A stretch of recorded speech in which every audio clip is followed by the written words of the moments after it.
Hello guys, welcome to Fiction Quest. So in this video, we will see if you enjoy these kinds of stories. Don't forget to show us some love by hitting the like button and subscribing to the channel. Your support means the world to us. Now, let's start the story. Chapter 1, The Maelstrom Descends. The sky didn't bleed, it festered. That was the first thing Naruto Uzumaki noted about the afterlife.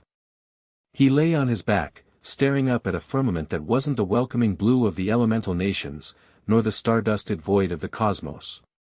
It was a bruised, angry red, choked with the smog of a billion vices. A erratic, glowing pentagram was seared into the atmosphere like a brand on cattle, humming with a malevolent energy that made the hair on his arms stand on end. He sat up, his joints popping with the movement. The asphalt beneath him was hot, sticky with something that smelled like oil and old copper. He wasn't in the Pure Lands. He knew what peace felt like. He had touched it briefly in his final moments, fading away amidst the ruins of the Valley of the End, and this wasn't it. This was noise. Screaming, honking, the distant thrum of bass, and the omnipresent wail of sirens. "Kurama," he murmured, his voice rasping. "That I'm here." The fox's voice was a rumble in the back of his mind, though it sounded muted, compressed. But don't expect a chakra cloak just yet. The natural energy here is rancid. It tastes like ash and desperation. It's going to take time to filter this sludge. Naruto dusted off his jacket. The orange and black fabric was singed, tattered at the hem, a remnant of a war that felt a lifetime away. He looked at his hands. They were solid. Scarred, calloused, wrapped in white bandages that were slowly unraveling, but solid. He stood up, looking over the ledge he had landed on. He was atop a low-rise tenement building, the brickwork crumbling. Below him sprawled a city that defied logic. It was a sprawling, chaotic tumor of architecture, Gothic spires skewered by neon skyscrapers, cobblestone alleyways bleeding into futuristic highways. It was vibrant, loud, and absolutely filthy. "So," Naruto muttered, walking to the edge. "Not heaven." "Definitely not," Kurama dryly agreed. "Look at the chakra signatures. There isn't a single flicker of pure humanity down there. It's all corrupted. Dark. Malicious." Naruto closed his eyes, extending his sensory perception. It hit him like a physical blow, a tidal wave of malice, lust, greed, and terror. Millions of signals. It was overwhelming, a cacophony of negative emotion that would have driven a lesser censor to their knees. He gritted his teeth, forcing his mind to create a filter, isolating the noise until it became a manageable background hum. "Hell," Naruto concluded, opening his eyes. His blue eyes, usually warm, sharpened into steel. "We're in hell." He didn't panic. Panic was for genin. Panic was for people who hadn't stared down gods and moonmen and ten-tailed nightmares. He simply adjusted his center of gravity and hopped off the roof. He landed on the sidewalk with a heavy thud, cracking the pavement. The creatures passing by paused. They were a kaleidoscope of nightmares: sharks walking on legs, cyclops in business suits, women with skin made of porcelain and eyes like voids. They stared at him. He stared back. He didn't shrink. He didn't posture. He just walked. The crowd parted. It wasn't because he was flaring his chakra, it was the way he moved. In a city of predators, prey scurried and predators stalked. Naruto did neither. He walked with the absolute, relaxed confidence of an apex predator who had nothing left to prove. He walked down the center of the sidewalk, and the demons of Pentagram City, sensing something ancient and dangerous in his stride, gave him a wide berth. He needed information. He needed a lay of the land. But before he could find a bar or a library, the ground shook. A block away, an explosion bloomed like a fiery flower, shattering windows and sending a plume of black smoke spiraling into the red sky. Manic laughter echoed through the street, amplified by speakers that sounded blown out. "Bow before the might of Sir Pentious." Naruto stopped.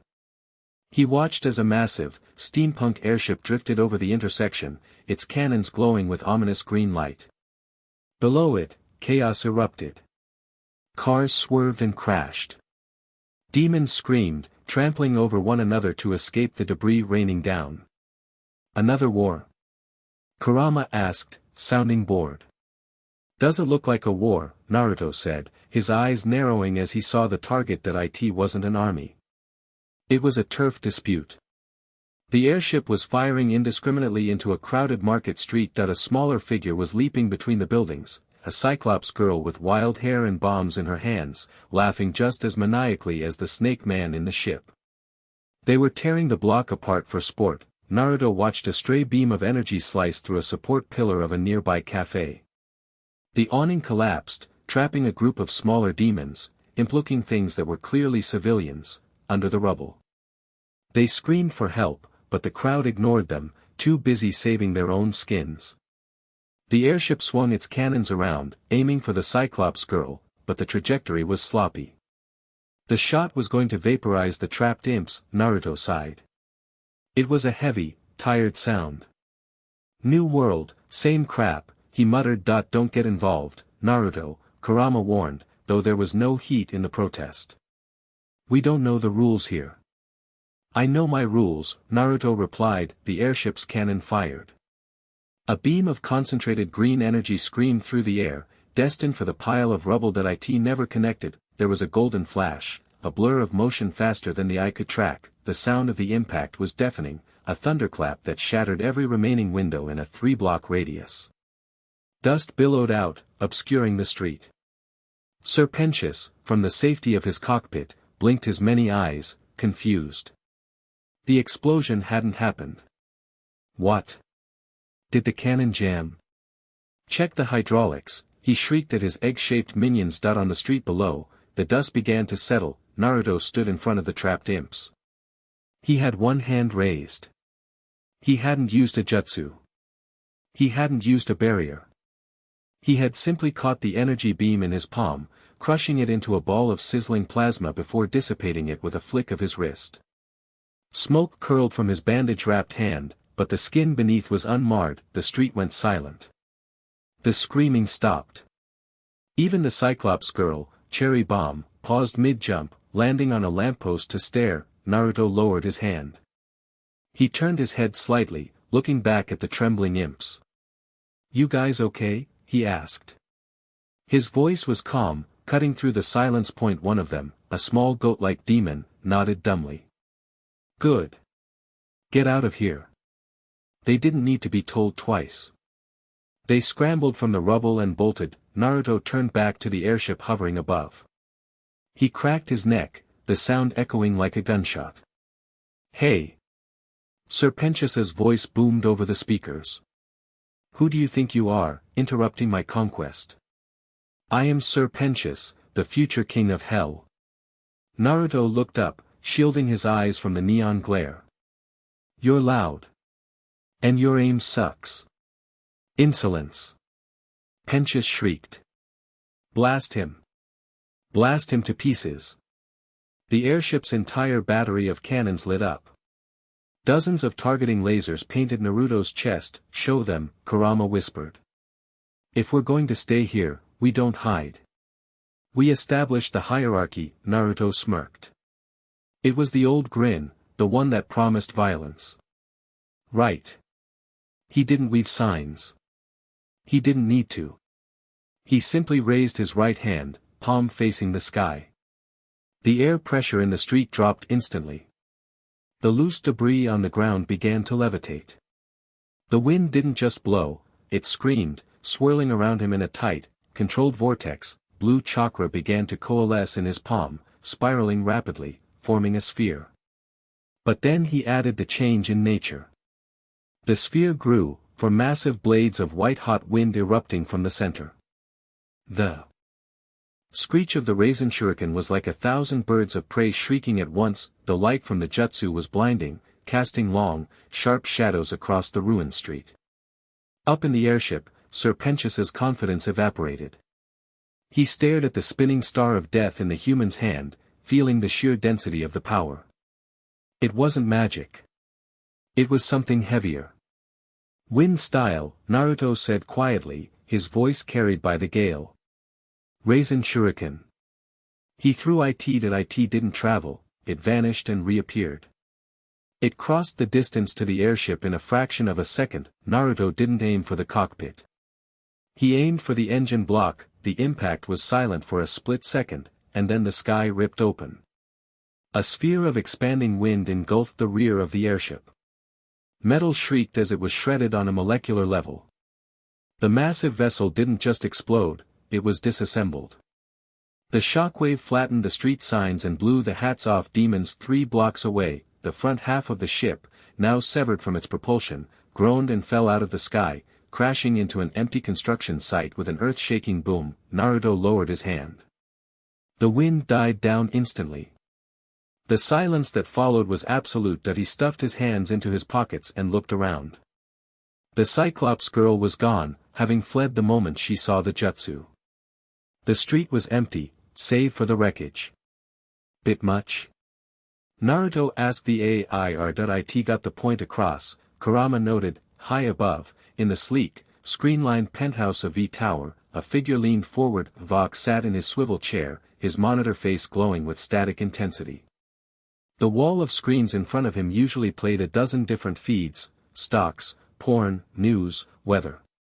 Right now, every single screen was frozen on a replay of the street camera feed. Rewind, Vox commanded. His voice was distorted, electric, the footage reversed. The golden flash. The catch. The wind shuriken. The destruction of Pentius's ship. Who is that? Vox asked, turning to the other two lounging on the velvet sofas. Valentino took a drag from his long cigarette, blowing red smoke into the air. He adjusted his heart-shaped glasses, peering at the frozen image of the man in the orange jacket. Never seen him. New arrival. He dresses like a hobo. A hobo who just one-shot a war dirigible with his bare hand, Vox corrected, zooming in on Naruto's face. The pixels struggled to capture the clarity of the man's eyes. That's not normal sinner magic. There was no chant. No sigil. Just raw output. He's hot, Velvet murmured, not looking up from her phone, though her thumb had stopped scrolling. She glanced at the screen. Rough. Dangerous. I could style him. He's a threat, Vox snapped. The electricity in the room spiked, causing the lights to flicker. That much power in an unknown variable. In my district? No. I want to know who he is. I want to know what he wants. And I want to know if he can be bought. And if he can't? Valentino asked, a sadistic grin spreading beneath his collar. Then we delete him, Vox said, though the static on his screen betrayed a hint of genuine unease. Back on the street, the dust was finally settling. Naruto kicked a piece of twisted metal out of his way and turned to leave. He needed food. Ramen, specifically, though he doubted he'd find anything edible here. Hey! You! The voice was female, breathless. Naruto stopped and turned. Running toward him were two women. One was tall, pale, with long blonde hair and cheeks that looked permanently flushed with red circles. She wore a tuxedo that looked slightly out of place in the war zone. Beside her was a shorter woman with gray skin, an eye patch, and a large spear in her hand. She looked ready to kill him. The blonde woman stopped a few feet away, panting. She looked at the wreckage of the ship, then back at Naruto, her eyes wide. That was incredible, she exclaimed. Naruto blinked. Ah. Thanks. You saved those imps, she continued, stepping closer, ignoring the warning hand the gray-skinned woman put on her shoulder. I saw it. You jumped in front of the laser and then, whoosh, you took down the ship. But you made sure it crashed in the empty lot so no one else got hurt. Naruto scratched the back of his head. Yeah, well. They were loud. The gray-skinned woman, Vaggie, stepped forward, her spear tip lowered but her grip tight. She was scanning him, analyzing his threat level. Who are you? You're not a Hellborn. But you don't look like a normal sinner. I'm Naruto, he said simply. He offered a hand. Vaggie stared at the hand suspiciously. The blonde, however, grabbed it with both of hers and shook it vigorously. I'm Charlie. Charlie Morningstar. And this is Vaggie. Morningstar, Naruto repeated. The name carried weight. He felt Kurama stir. Lucifer's kid, the fox realized. That's a lot of holy energy for a demon. You're the princess, Naruto noted. He didn't bow. He didn't tremble. He just stated it as a fact. Charlie blinked, surprised by his lack of reaction. Usually, people either groveled or ran away. Yes. But please, just Charlie is fine. Listen, Naruto, we were actually just heading back to my hotel. The Hazbin Hotel. It's a place for rehabilitation. Rehabilitation? Naruto raised an eyebrow. He looked around at the blood-stained street, the drug deals happening openly in the alleyway, the burning wreckage. In this dump? Exactly. Charlie beamed, undeterred by the reality of her surroundings. To offer a second chance. To show that sinners can be redeemed. Naruto looked at her. Really looked at her. He saw the genuine hope in her eyes, a bright, flickering flame in a world of suffocating darkness. It reminded him of something. It reminded him of a young boy shouting about becoming Hokage when everyone laughed. It reminded him of the will of fire that he felt, a smile tugging at the corner of his mouth. Not the scary, battle-thirsty smile from before. A real one. Redemption, huh? Naruto mused. He looked at Vaggie, who was still glaring at him, protective and fierce. Then back to Charlie. That's a hell of a dream, princess. It is, Charlie said, her voice soft but firm. Do you need a place to stay? Vaggie's eye widened. Charlie. We don't know him. He just blew up a blimp with his hand. He saved people, Vaggie, Charlie insisted. She looked back at Naruto. We have open rooms. And, well, I think we could use someone like you. Someone who protects the little guys. Naruto considered it. He had nowhere to go. He had no money. And he was currently the biggest target in the city after that stunt. Being near the Princess of Hell might offer some political cover, or at least some interesting answers, plus, he liked her gut. I eat a lot, Naruto warned. Like, a distressing amount. Charlie squealed, clapping her hands. We have a fully stocked kitchen. Alastair makes great jambalaya. Alastair? Our hotelier, Vaggie muttered, clearly unhappy about this development. You'll meet him. Unfortunately. Naruto shrugged, adjusting his collar. The adrenaline of the fight was fading, leaving him hungry and tired. All right, Charlie Morningstar. Lead the way. As they began to walk down the street, Charlie chattering excitedly about the hotel's amenities and Vaggie keeping a watchful eye on Naruto's blind spot, the shadows in the alleyway seemed to lengthen. A static distortion rippled through the air behind them, and a wide, toothy grin materialized in the darkness, watching the fox walk away with the princess. Well now, a voice whispered from the shadows, sounding like a 1920s radio broadcast.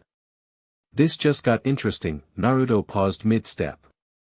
His head snapped toward the alleyway. He stared directly at the shadow where the radio demon was hiding.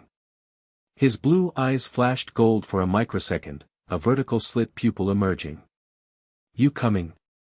Vaggie asked, noticing he had stopped. Naruto held the gaze of the shadow for another second, then relaxed. Yeah. Just thought I saw a stray cat.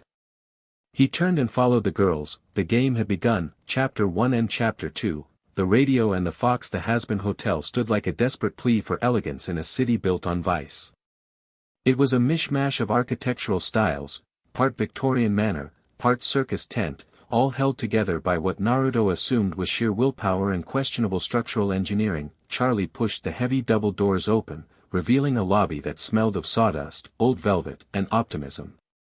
Welcome home, she announced, throwing her arms wide. The lobby was empty.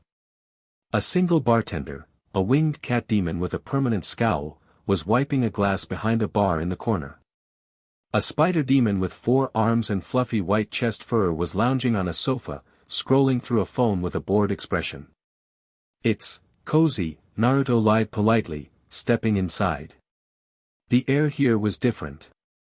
The crushing malice of the streets was dampened, replaced by a strange, quiet stagnation. "It's empty," Vaggie corrected, walking past him to lock the door. She hadn't stopped watching him since the street. Because no one thinks redemption is possible. Maybe they just don't like the decor, Naruto mused, looking at a portrait of Charlie that seemed to follow him with its eyes. "So." Charlie clapped her hands, vibrating with nervous energy. "We need to get you checked in. But first, ground rules. No killing other guests, no stealing, no illicit summoning rituals in the hallways, and please try to keep the cursing to a minimum before noon." Naruto stuffed his hands in his pockets. "I can manage that. As long as no one starts anything." "Oh, honey," a voice drawled from the sofa. The spider demon looked up, eyeing Naruto up and down with a predatory smirk. "Everyone here starts something. I'm Angel Dust. And you look like you got lost on the way to a construction site." Naruto looked at his tattered orange jacket and bandages. "Functional over fashionable." "Tragic," Angel quipped, turning back to his phone. "But I saw the news. You blew up Pentius's toy. That was hot. If you're looking to blow off more steam, my room is 669. Vaggie groaned, pinching the bridge of her nose. "Angel, stop sexually harassing the walking WMD." Before Naruto could respond, the temperature in the room plummeted. The lights flickered, buzzing like trapped insects. The sound of a radio tuning, high-pitched static and garbled voices, filled the air, growing louder until it vibrated in Naruto's teeth. Naruto didn't flinch. He didn't even turn around. He just tilted his head to the side as a shadow elongated on the floor next to him, stretching and twisting until it tore itself from the carpet and materialized into a man. He was tall, clad in a red pinstripe suit, with a smile that looked like it had been stitched onto his face. Antlers protruded from his red hair, and he held a microphone staff that seemed to be watching Naruto with its own eye. "Alaster." Charlie gasped, looking relieved. "You're back. Look, we have a new, I see him, my dear." Alaster's voice was a broadcast, filtered through a decades-old vacuum tube. It was loud, projecting to the back of the room. Hard to miss. The stench of ozone and wet dog is quite distinctive. Alaster leaned in, his face inches from Naruto's. The smile didn't waver, but his eyes, dials of a radio, narrowed. "A pleasure to meet a new arrival with such explosive potential. I am Alaster, the radio demon." He offered a gloved hand. Naruto looked at the hand. He could feel the chakra, no, the soul energy, rolling off the man. It was dark, twisted, and tasted of old blood and venison. But underneath the performance, there was a tightness. "A leash, careful," Kurama warned. "This one is a predator." "But he's chained." Naruto pulled his hand out of his pocket. Instead of a normal shake, he gripped Alaster's hand firmly. Naruto Uzumaki. The moment skin met glove, the air warped. Alaster intended to squeeze, to assert dominance with a spike of eldritch fear. But Naruto pushed back. He didn't use strength, he used yang. The life force of the sun, the chakra of the 6 paths, flooded into his palm. For a demon, it must have felt like gripping a hot coal. Alaster's static screeched, a sharp feedback loop of pain. Shadows on the walls flared and hissed, recoiling from the golden warmth radiating from Naruto. Alaster's smile strained, the stitching pulling tight, but he didn't pull away. He wouldn't give the satisfaction. "Firm grip," Alaster said, his voice glitching slightly. "Very spirited." Naruto let go. "You've got a lot of static in your signal, pal." Might want to get that checked. Alastair straightened, dusting off his glove. His eyes were locked on Naruto, devoid of humor. And you, my friend, are remarkably bright for a place designed for darkness. Do tread carefully. Lights that burn too bright tend to attract moths. Or worse. I'm not worried about moths, Naruto said evenly. I've dealt with bugs before. The tension in the room was thick enough to choke on. Husk, the bartender, stopped wiping the glass. Angel Dust had lowered his phone. Charlie, sensing the murder in the air, jumped between them. Okay. Great introductions. Everyone is friends. Naruto, why don't we, show you the grounds? Vaggie can give you the tour. Vaggie bristled. Me? Why do I have to be the babysitter? Because, Naruto said, turning his back on Alastair, dismissing the radio demon completely, I want to see if this hotel is actually secure. If I'm staying here, I want to know the perimeter. Vaggie's one eye narrowed. Fine. Follow me. But try anything, and I'll spear you. Deal. The tour was efficient. Vaggie marched him through the dusty halls, pointing out the library, don't touch Alastair's books, the kitchen, don't steal Angel's drugs from the fridge, and the parlor. Naruto took mental notes. The place was a fortress, structurally. Thick walls, defensible choke points. But it was magically porous. There were no seals, no barriers. Anyone could walk in. They ended up in a rear courtyard, a patch of dead grass surrounded by high iron fences. It's weak, Naruto said, looking at the fence. Excuse me? Vaggie snapped. The security, Naruto clarified. He walked to the center of the yard. That radio guy. Alastair. He's strong, but he's playing a game. If a real threat comes, like those exterminators Charlie mentioned, this place is a tomb. Vaggie gripped her spear. We handle ourselves just fine. I've protected Charlie for years. I don't doubt your intent, Naruto said, turning to face her. I doubt your capacity. You're holding that spear like you're afraid to break it. Vaggie's eye twitched. I was an exorcist. I know how to fight.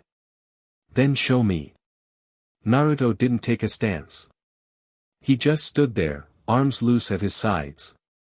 You want to spar? Vaggie scoffed. You blew up a ship with magic. That's not fighting. That's nuking. No magic, Naruto promised. No wind. No energy balls. Just hands. Vaggie didn't hesitate. She lunged. She was fast. Faster than most jonin. Her spear was a blur of carmine-crafted steel, aiming for his throat. It was a kill shot. Naruto didn't block. He shifted his weight to the left, letting the blade whistle past his ear. He stepped into her guard, his shoulder checking her chest. It was a gentle nudge, relatively speaking, but it sent her stumbling back 3 steps. Too committed, Naruto critiqued. You're putting all your weight forward. If you miss, you're dead. Vaggie snarled, her wings flaring out. She spun, using the momentum to swing the haft of the spear at his legs. Naruto hopped over it, landing silently, and caught the follow-up thrust between his palms that he twisted the spear, wrenching her balance, and swept her legs. Vaggie hit the dirt hard. Before she could scramble up, Naruto was there, a hand extended to help her. She slapped his hand away and kipped up to her feet, panting. Stop holding back. Fight me for real. If I fought you for real, you wouldn't be learning, Naruto said calmly. You're angry. You fight like you're trying to punish yourself as much as the enemy. Vaggie froze. The words cut deeper than a blade. I saw how you looked at the princess, Naruto continued, his voice softening. You want to be her shield. But a shield that breaks on the first impact is useless. You need to be fluid. Redirect the force, don't just absorb it. He took a slow, deliberate stance, the opening form of the frog kata. Try again. This time, watch my feet. Not the weapon. Vaggie stared at him. She looked for the mockery, the arrogance she saw in every other overlord. She found only patience. A teacher's patience. She adjusted her grip on the spear. She took a breath, centering herself. Okay, she whispered. They sparred for an hour. By the end of it, Vaggie was covered in sweat and dirt, and Naruto hadn't broken a sweat. But Vaggie was moving better. She was fainting, checking her blind spots. When she finally landed a solid hit, a grazing strike to Naruto's forearm, he didn't get mad that he grinned. There, Naruto said, rubbing the spot.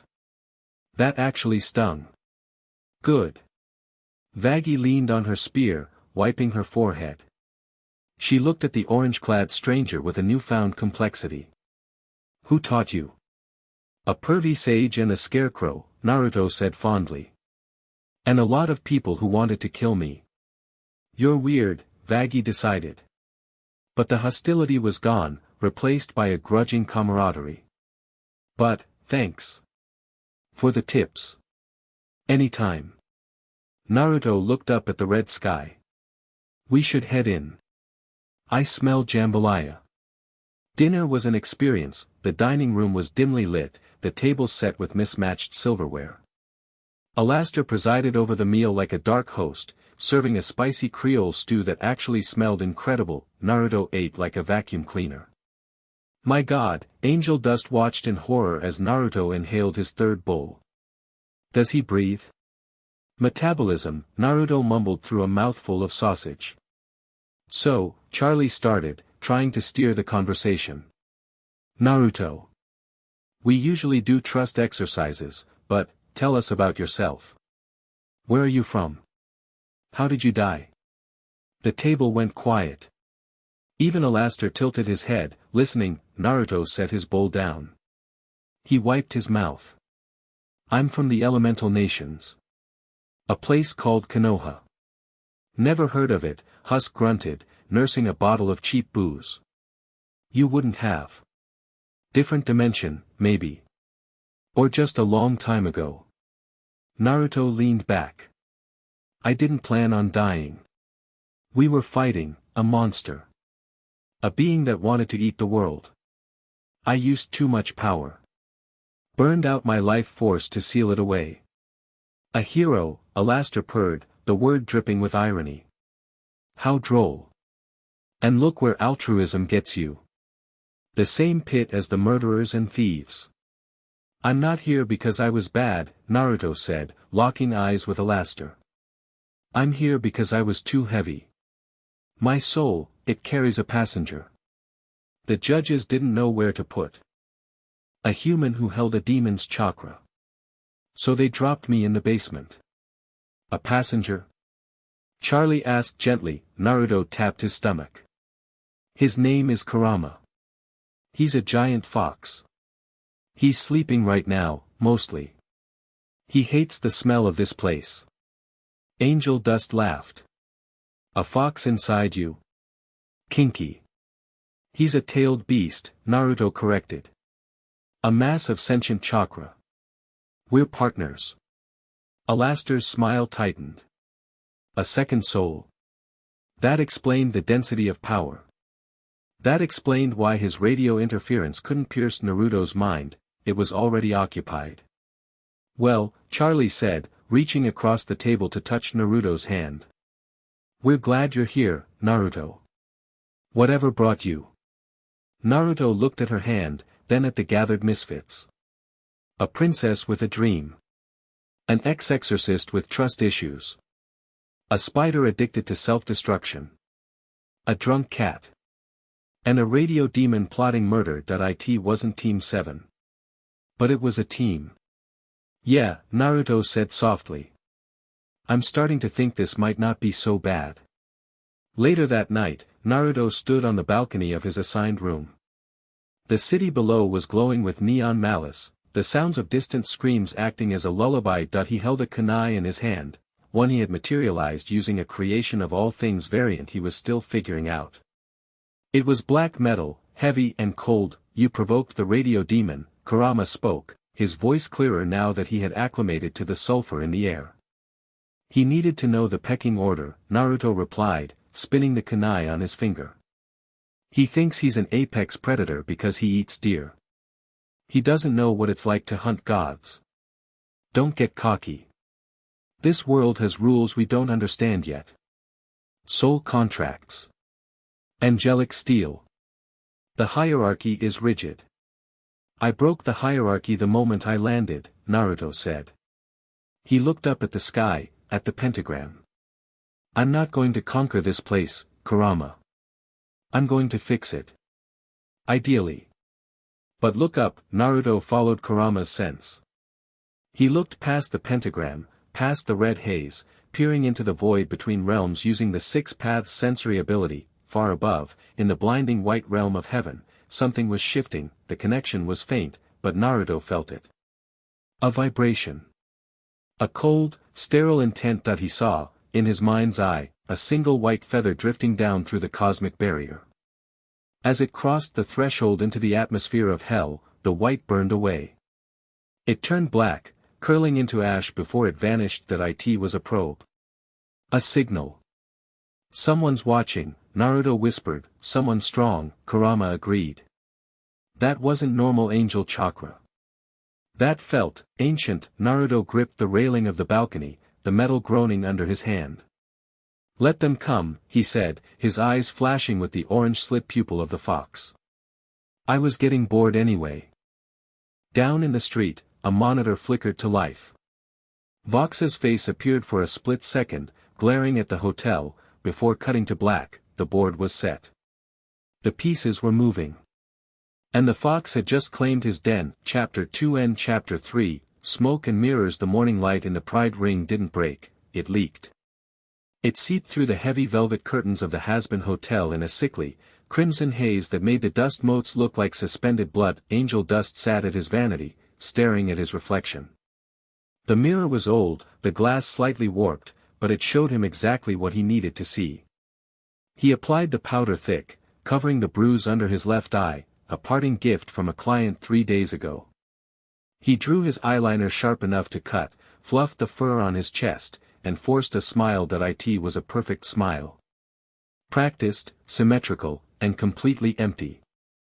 Showtime, schnookums, he whispered to the glass. That he stood up, grabbing his phone. It had been buzzing for an hour. Val. Val. Val. The name on the screen was a leash, yanking him toward the door. He tried to be quiet, leaving his room. The hotel was silent, save for the distant, rhythmic snoring of the bartender. Angel crept down the stairs, his 4 arms wrapped around his torso, a stark contrast to the flamboyant confidence he projected on camera. He reached for the front door handle. Going somewhere? Angel jumped, spinning around. Naruto was sitting on one of the lobby sofas. He wasn't looking at Angel, he was focused on a small, blue ball of chakra swirling in his palm, shaping it, collapsing it, reshaping it.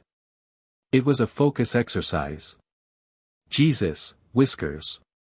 Angel clutched his chest. Put a bell on, will ya?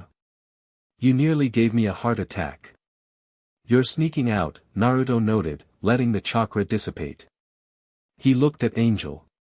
Charlie thinks you're committed to the program. Angel's expression hardened. The mask slipped back into place. He cocked a hip, flashing a suggestive grin. Charlie's a sweet kid, but she lives in a Disney movie. I got work. Real work. The kind that pays for the booze-husk drinks. Valentino, Naruto said. It wasn't a question. Angel flinched. The name sounded different coming from Naruto, not like a celebrity name, but like a disease diagnosis. Yeah. My boss. He gets antsy when I'm late. Naruto stood up. He was wearing a fresh black t-shirt Charlie had found for him, though he still wore his tattered orange pants. You don't want to go. Doesn't matter what I want, baby, Angel said, his voice dropping an octave, losing the theatrics. He tapped the choker around his neck. Contract. I belong to the studio. I don't show, he comes here. And if he comes here. Angel looked around the lobby. He breaks things. I don't want him breaking Charlie's dream. Naruto walked over to him. He moved silently, a ghost in combat boots. He stopped a foot away, invading Angel's personal space, but there was no aggression in it. He sniffed the air. You smell like fear, Naruto said bluntly. And stale smoke. Angel bristled, pushing past him. Save the psychoanalysis for the group circle. I gotta go. Naruto didn't stop him. He just watched the spider demon push through the heavy doors and step out into the hellscape. Kurama, Naruto murmured that I have his scent, the fox replied, his tone low. It's faint, buried under layers of cheap perfume, but I can track it. Good, Naruto said, his eyes darkening. Let's give him a 10-minute head start. The tower dominated the skyline of the entertainment district, a monolith of black glass and neon pulsating with the rhythmic thrum of the city's vices. The lower levels were a labyrinth of clubs and dive bars, but the upper levels were the studios. The air inside Studio 69 was thick enough to chew. It smelled of ozone, sweat, and a cloying, sugary red smoke that stuck to the back of the throat. Angel Dust walked onto the set, his posture rigid. The music was deafening, a relentless, pounding bassline. Imps scurried around carrying lighting rigs and cameras, keeping their heads down. There he is. The voice boomed from the shadows of the director's booth. A tall, imposing figure emerged, wrapped in a coat made of moth wings. Valentino. He towered over everyone, his 4 arms gesturing expansively. He adjusted his red-tinted heart glasses, his grin wide and predatory. My star. Valentino cooed, striding forward. He grabbed Angel's face with one hand, his grip bruising. You kept me waiting, Angel. You know I get lonely. Sorry, Val, Angel mumbled, his eyes fixed on the floor. Traffic. Traffic, Valentino repeated. He squeezed harder. Or were you playing house with the princess? I saw the news. A hotel? For redemption. Valentino laughed, a harsh, buzzing sound. He exhaled a cloud of red smoke directly into Angel's face. Angel coughed, his eyes watering. The smoke was a pheromone blend, a chemical cocktail designed to induce compliance and arousal. His knees went weak.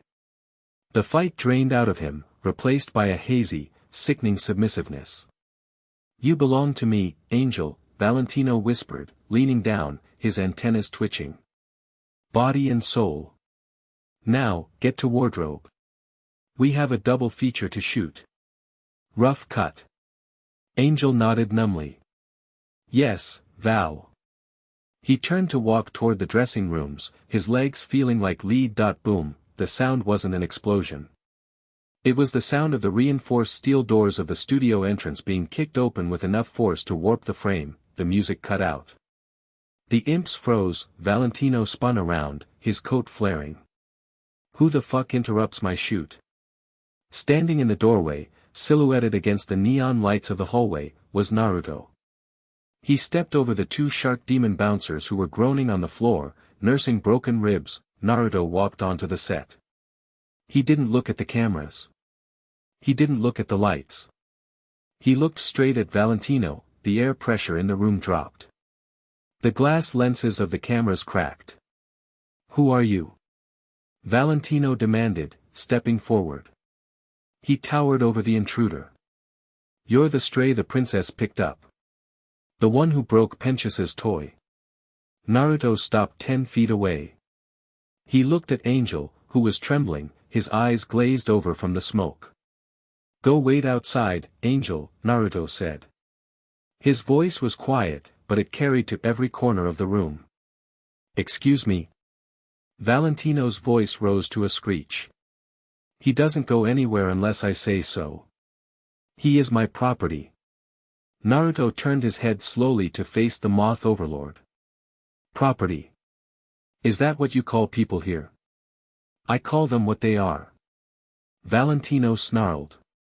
He drew a gold-plated revolver from his coat, a custom piece loaded with angelic steel rounds. He leveled it at Naruto's chest. Get out of my studio, trash, or I'll mount your head on my wall. Naruto didn't blink. He took a step forward, bang, the gunshot was deafening in the enclosed space, the bullet, crafted to kill sinners permanently, flew true. It struck Naruto directly in the chest, there was a metallic clink, and the bullet fell to the floor, flattened into a coin. The room went deathly silent. Valentino stared. He looked at the gun, then at Naruto. There was a faint, golden glow fading from Naruto's chest, a concentrated layer of chakra cloaking his skin, harder than diamond. You shot me, Naruto said. He sounded disappointed. What are you? Valentino stammered, backing up. I'm the guy taking your star for a walk. Valentino panicked. His eyes glowed a bright, angry red. He opened his mouth and unleashed a torrent of the red pheromone smoke, a massive cloud designed to enslave the mind of anyone who breathed it. It rolled over Naruto like a tsunami. Breathe it in. Valentino screamed. Obey me. Inside the cloud, Naruto stood still. He took a breath. The chemical tasted vile. It tried to latch onto his nervous system, to rewire his brain chemistry. Inside his seal, Kurama opened one massive eye. Pathetic. A surge of orange chakra erupted from Naruto's core. It wasn't just energy, it was heat. Pure, scorching yang release. It hit the red smoke and incinerated it. Instantly, the cloud vanished in a flash of steam. Valentino gasped as the backlash hit him, the psychic link severing violently. Naruto was gone. Valentino blinked. Where? A hand gripped his face. Naruto had moved within the steam, closing the distance instantly. He palmed Valentino's face, his fingers digging into the moth demon's chitinous exoskeleton. He slammed Valentino backward. The Overlord flew across the set, smashing through a fake brick wall, a craft services table, and crashing into the lighting rig. Sparks showered down. Valentino shrieked, more in rage than pain. He scrambled up, his wings fluttering frantically. Kill him. Everyone. Kill him. The stunt demons, beefy hellborns with axes and chains, charged. Naruto didn't even look at them. He ducked a swinging axe, drove an elbow into the attacker's gut that folded him like a lawn chair, and side-kicked another through a plywood set piece. It was efficient brutality. No wasted movement as he walked toward Valentino, stepping over the unconscious bodies of the crew. Valentino tried to fly, his wings buzzing. He lifted off the ground. Naruto appeared above him, midair. He spun, his heel crashing down like a meteor onto Valentino's spine. They hit the floor together, cracking the concrete foundation. Valentino wheezed, purple blood leaking from his mouth. His wings were crumpled beneath him. Naruto crouched over him. He grabbed the two long antennas twitching on Valentino's head, the source of his sensory perception and balance. These help you see in the dark, right? Naruto asked coldly. Wait. I can pay you. Valentino gargled, his confidence shattered. I have money. Souls. Anything. I don't want your money, Naruto said. He leaned in close, his eyes slitted and red. I want you to understand something. Angel dust isn't a thing. He's a person. Naruto tightened his grip. And if you touch him again, if you force that smoke on him again. Naruto didn't shout. He whispered. I won't just break your toys. I'll break you. He yanked. Not enough to rip them off, but enough to snap the cartilage at the base. Valentino screamed, a high-pitched, insectoid wail that shattered the remaining light bulbs. He curled into a ball, clutching his head, blinded and disoriented by the sensory overload. Naruto stood up.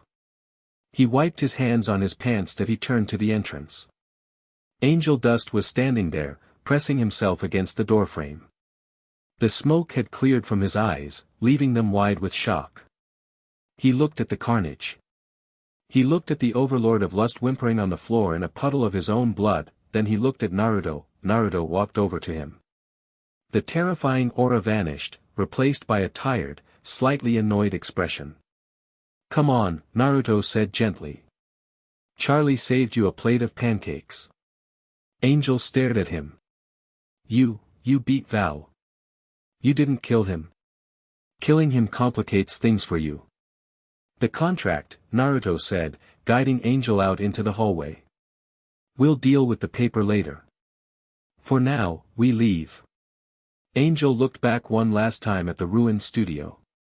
For the first time in decades, the chain around his neck felt a little lighter. High above in the V-Tower penthouse, the mood was apocalyptic. Vox stared at the screen.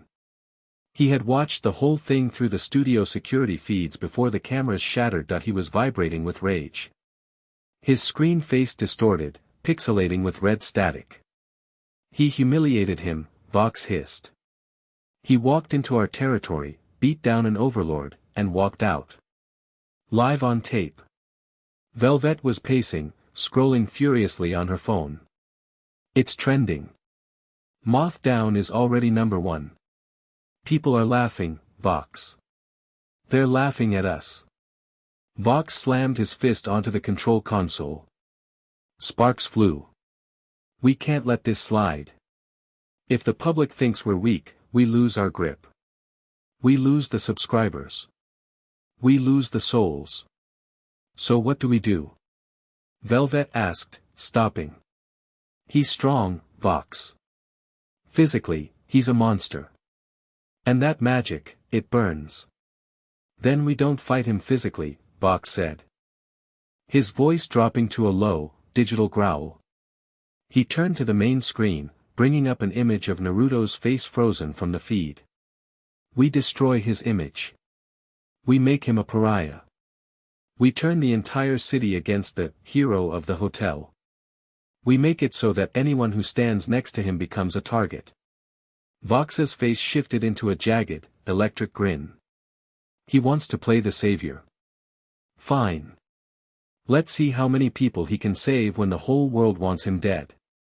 Vox pressed a button on his desk. All across Pentagram City, every billboard, every TV screen, every smartphone glitched. The image of Naruto, looking menacing, standing over a broken Valentino, appeared on every screen in hell. A caption flashed in bold, blood-red letters: "Public Enemy 1, the false prophet." Naruto stepped out of the V-Tower lobby, shielding his eyes from the sudden glare. Naruto?" Angel said, his voice trembling. He pointed up. Naruto looked up. The massive digital billboard across the street, usually advertising Angel's movies, had changed. It was his face. "Wanted, dead or alive. Bounty, 10 million souls." The demons on the street stopped. Hundreds of red eyes turned toward the entrance of V-Tower. They looked at the screen. Then they looked at Naruto. Weapons began to appear, knives, guns, chains. Naruto sighed, cracking his knuckles. 10 million, he muttered. "That's insulting. I was worth way more than that in the bingo book." He turned to Angel, a confident grin breaking through. "Stay close, legs. The walk home just got a little bumpy." Chapter 3 and Chapter 4, Steel and Strategy. The street outside V-Tower was a powder keg, and the bounty on the billboard was the match. 10 million souls, a shark demon muttered, hefting a rusted cleaver. He was standing 10 feet away, his gills flaring with greed. "That buys a whole district." "Back off, fish sticks," a hellhound growled, racking the slide of a shotgun. "I saw him first." The circle tightened. There were at least 50 of them, mercenaries, desperate junkies, and low-level enforcers, all looking at Naruto like he was a winning lottery ticket. Angel Dust pressed his back against Naruto's, his 4 arms holding 2 Tommy guns he had summoned from his pocket dimension. His hands were shaking, not from fear of the mob, but from the adrenaline crash of defying Valentino. "Naruto," Angel whispered, his voice tight. "We can't fight the whole city. If we start shooting, the V's send the heavy hitters." "We're not fighting," Naruto said calmly. He scanned the crowd, his blue eyes analyzing threat vectors. We're leaving. How? They have us surrounded. Naruto smirked. He formed a cross-shaped seal with his fingers. By being in more places than they can handle. Shadow Clone Jutsu. There was no smoke this time, just a sudden, violent displacement of air. One moment, there was one Naruto. The next, the street was flooded with orange. 200 clones erupted into existence, filling every gap in the crowd, perched on lampposts, hanging from fire escapes, and standing nose to nose with the confused mercenaries. The mob flinched.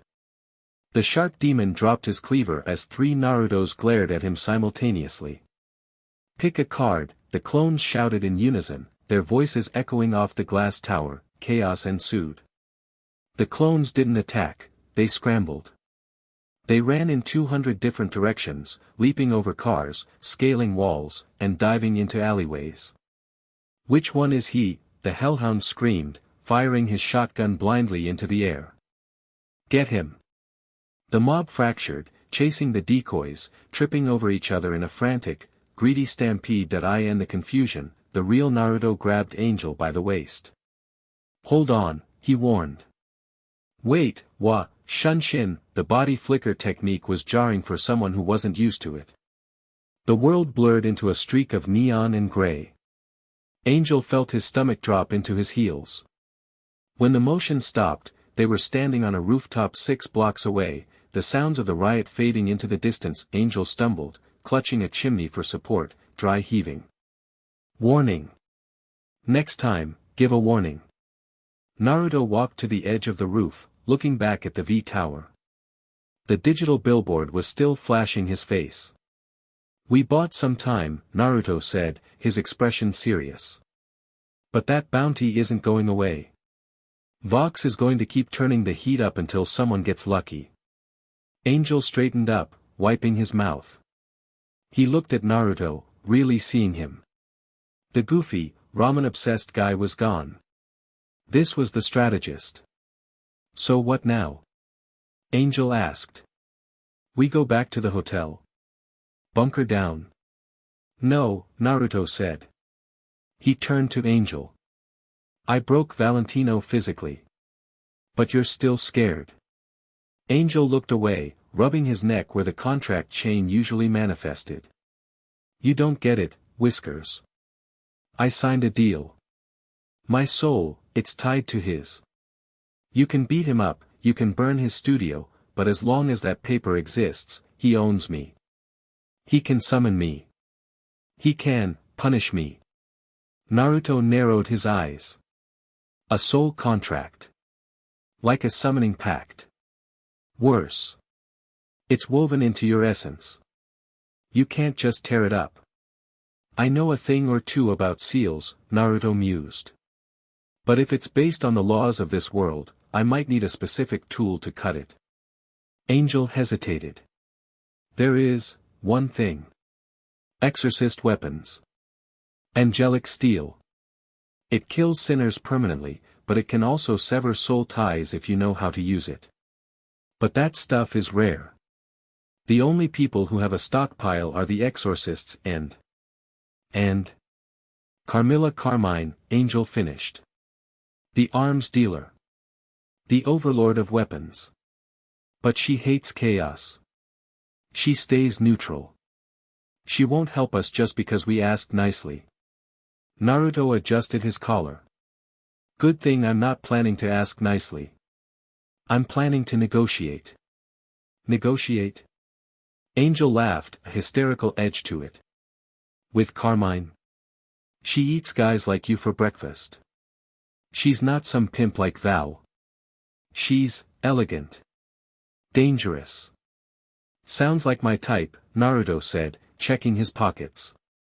He had no money, no weapons, and a city hunting him. Take me to her. The Carmine warehouse was located in the industrial district, a sector of hell that felt less like a carnival and more like a tomb. The air tasted of soot and iron. Massive smokestacks belched black clouds into the red sky, obscuring the pentagram. The warehouse itself was a fortress, brutalist concrete, reinforced steel doors, and silent, masked guards patrolling the perimeter. Naruto and Angel walked up to the main gate. The guards, tall demons with horns and high-tech rifles, leveled their weapons immediately. "State your business," the lead guard barked. "Business," Naruto said simply. "Tell your boss the false prophet is here to talk trade." The guard hesitated. He tapped his earpiece. A moment later, the massive steel gates groaned and began to slide open. "She's expecting you," the guard said, stepping aside. "Try anything, and the automated turrets will turn you into paste." Naruto walked in, hands in his pockets. Angel stayed close behind him, looking nervous. Inside, the warehouse was a cathedral of war. Crates of angelic weapons were stacked to the ceiling. Racks of spears, guns, and blades lined the walls. In the center of the vast, open floor, a woman was waiting. Carmilla Carmine was striking.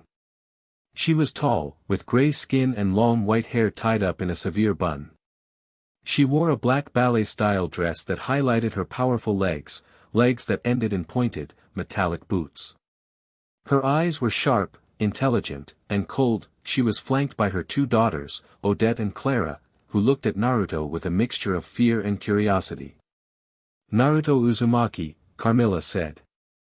Her voice was smooth, cultured, and carried an undercurrent of steel. "You've made quite a mess of my city in less than 24 hours. "I thought overlords liked messes," Naruto replied, stopping 10 paces away. "Chaos breeds opportunity, right?"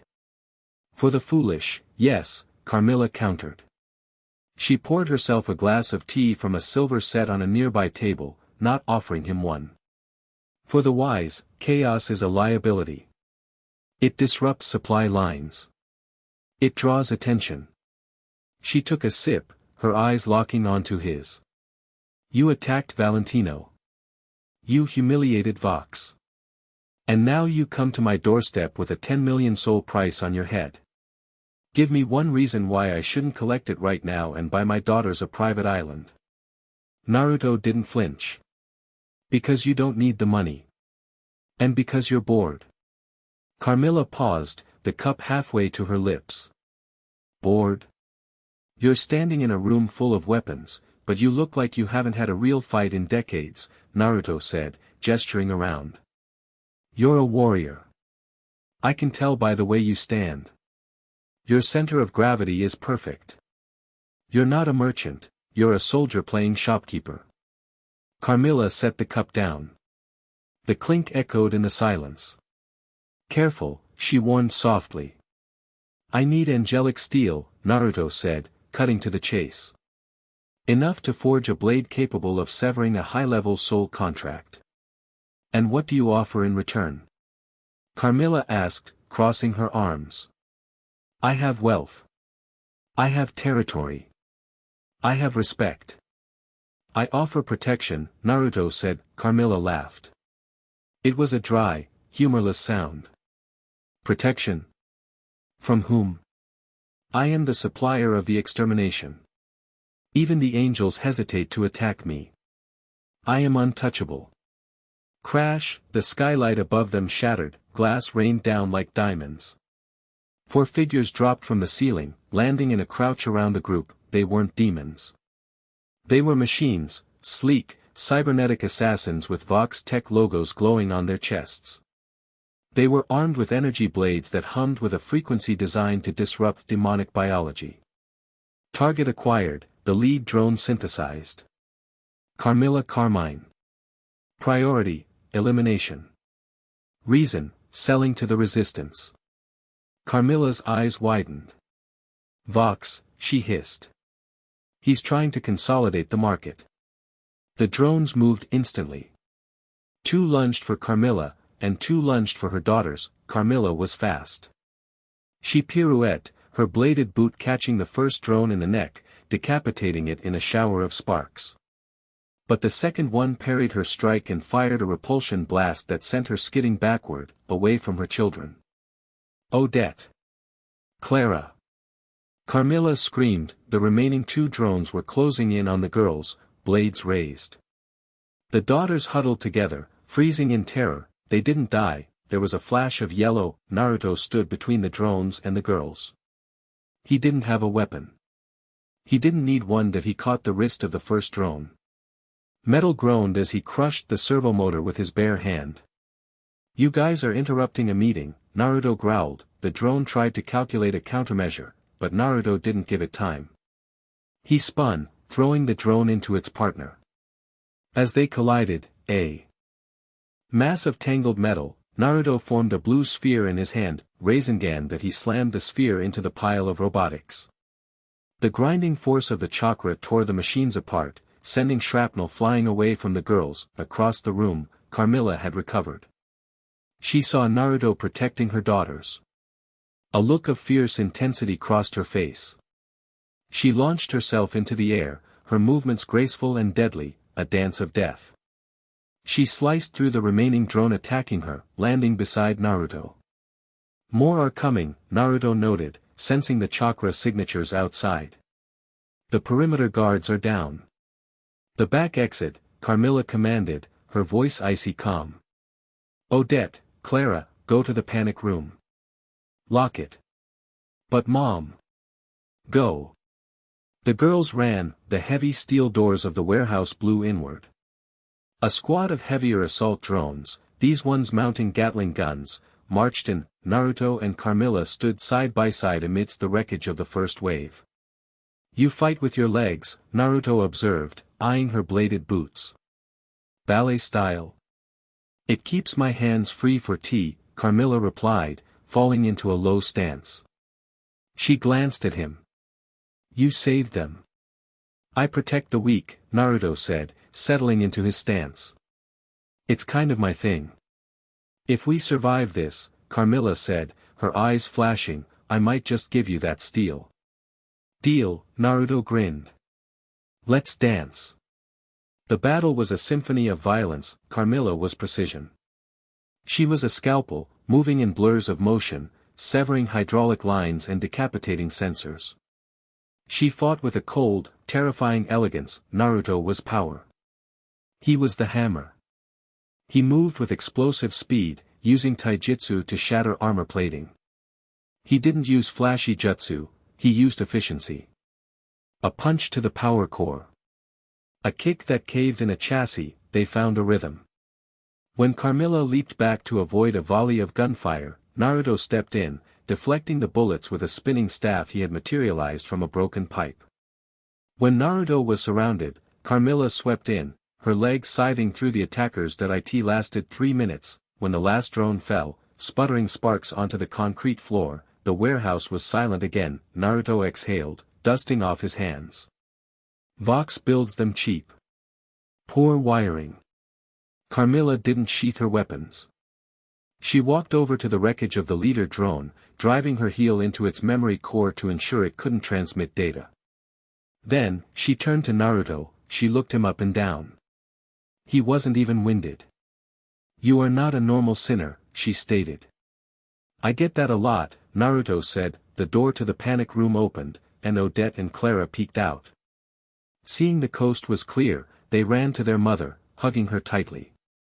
Carmilla's steely demeanor melted for a second, her hands gently stroking their hair. She looked over their heads at Naruto. Her gaze was different now. The calculation was still there, but the ice had thawed. There was respect.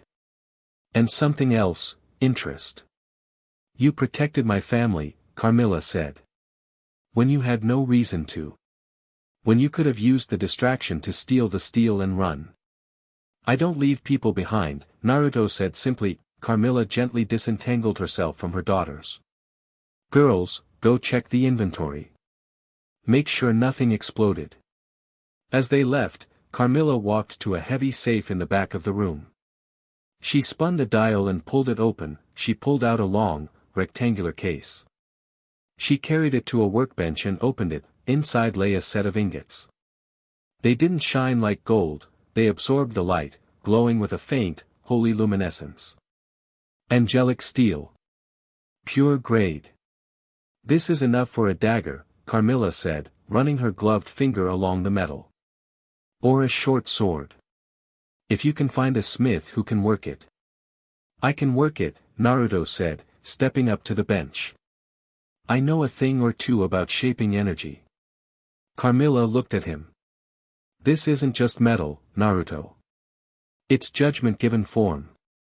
It kills the soul. I know.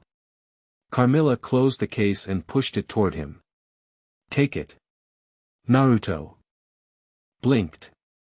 Just like that? No payment? You saved my daughters, Carmilla said, stepping closer. She was tall, almost eye level with him.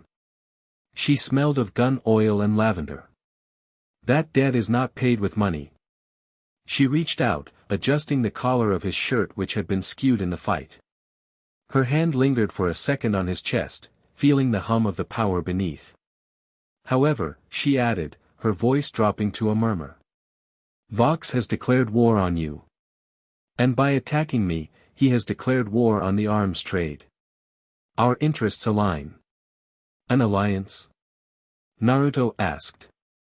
A partnership, Carmilla corrected. I will supply your hotel with defensive armaments. You will ensure that the V's do not encroach on my territory. Sounds fair, Naruto said. And, Carmilla added, a small, genuine smile touching her lips, a rare sight. You will come back for dinner. A proper one. Not in the middle of a raid. Naruto grinned. Only if there's no robots next time. I'll see what I can do. Naruto picked up the case. It was heavy. He felt the weight of the potential in his hands. This was the key to freeing Angel. He turned to leave, Angel Dust waiting by the door, his jaw on the floor having watched the fight. Naruto, Carmilla called out that he stopped. Be careful with the radio demon, she warned, her face darkening. Alastair does not have friends. He has playthings. Do not let him hold your leash. Naruto looked back over his shoulder. His eyes flashed with the fox's slit pupil. Don't worry, Carmilla. I don't wear leashes. Walking back through the shadowed streets, keeping to the alleyways to avoid the drones, Angel Dust looked at the case in Naruto's hand. You got it, Angel whispered. You actually got it. Step 1, Naruto said, patting the case. Now we just need to forge it. You know how to blacksmith? Not exactly, Naruto admitted. But I have a tenant who knows a lot about fire and hate. We'll figure it out. They turned the corner onto the street where the hotel stood. It was quiet. Too quiet, standing in front of the hotel gates was a figure. He was short, dressed in a pristine white suit with a top hat. He held a cane topped with an apple. He was looking at the hotel with a mixture of nostalgia and disgust. Naruto stopped. He felt the pressure immediately. It was different from Alastair's creepy static or Carmilla's cold steel. This was pure, unadulterated divinity, twisted by eons of sorrow. The figure turned. His face was pale, his cheeks red, his smile filled with sharp teeth. Lucifer Morningstar. The king of hell. He looked at Naruto. He didn't look impressed. So, Lucifer said, his voice echoing with a strange, melodic power. You're the one making a mess of my daughter's sandbox. Naruto handed the case to Angel. Go inside, Angel. Give that to Vaggie. But, go. Angel ran. Naruto stood alone in the street, facing the devil himself. I'm not making a mess, Naruto said, meeting Lucifer's gaze. I'm cleaning it up. Lucifer chuckled. The ground began to tremble. Rubber ducks began to materialize in the air around him, floating ominously. Cleaning it up. Lucifer scoffed. Boy, I created this mess. And I don't like strangers touching my things. Naruto sighed, cracking his neck. Great. Another one with a god complex. Chapter 4 and Chapter 5, Static Noise. The standoff in the street was suffocating. On one side, the literal devil, surrounded by floating, ominous rubber ducks and an aura of pure, crushing depression. On the other, a ninja from a forgotten village, Holding a bag of takeout ramen he'd swiped from a dumpster on the way back, Lucifer Morningstar squinted at Naruto. He poked Naruto's chest with the tip of his apple-topped cane. "You're shorter than I expected," Lucifer decided, his voice dripping with theatrical disappointment. "I heard Overlord Slayer. I expected more spikes. Maybe some tentacles." "I left the tentacles at home," Naruto said, brushing the cane away. "And you're the king of hell." "I expected taller." Lucifer's eye twitched. The rubber ducks began to breathe fire. "I am perfectly average height. It's the top hat. It adds gravitas." Before the theological debate could devolve into a brawl, the hotel doors burst open. "Dad!" Charlie Morningstar sprinted down the steps, tackling Lucifer in a bone-crushing hug. The king of hell stiffened, then melted, his terrifying aura vanishing instantly. Char. Lucifer squeaked, hugging her back. "Look at you. So, professional. Is that a new blazer?" "It is." Charlie beamed, then pulled back, looking between her father and Naruto. "Wait, you met Naruto? Isn't he great? He's helping us." Lucifer looked at Naruto over Charlie's shoulder. The playfulness vanished from his eyes, replaced by a cold, ancient scrutiny. "Helping? Is that what we call causing a riot in the Pride Ring and antagonizing the V's?" "Charlie, sweetie, this isn't a helper. This is a trouble magnet." "I handle my own trouble," Naruto said evenly. "Do you?" Lucifer scoffed. He turned back to the hotel. "Well, I'm just here for a visit. To see this project. Try not to die while I'm inside, Fox boy. It would ruin the carpet." Lucifer swept inside with Charlie, leaving Naruto standing on the sidewalk. "Trouble magnet," Naruto muttered. "He's not wrong," Kurama rumbled. "Check the screens." Naruto looked up.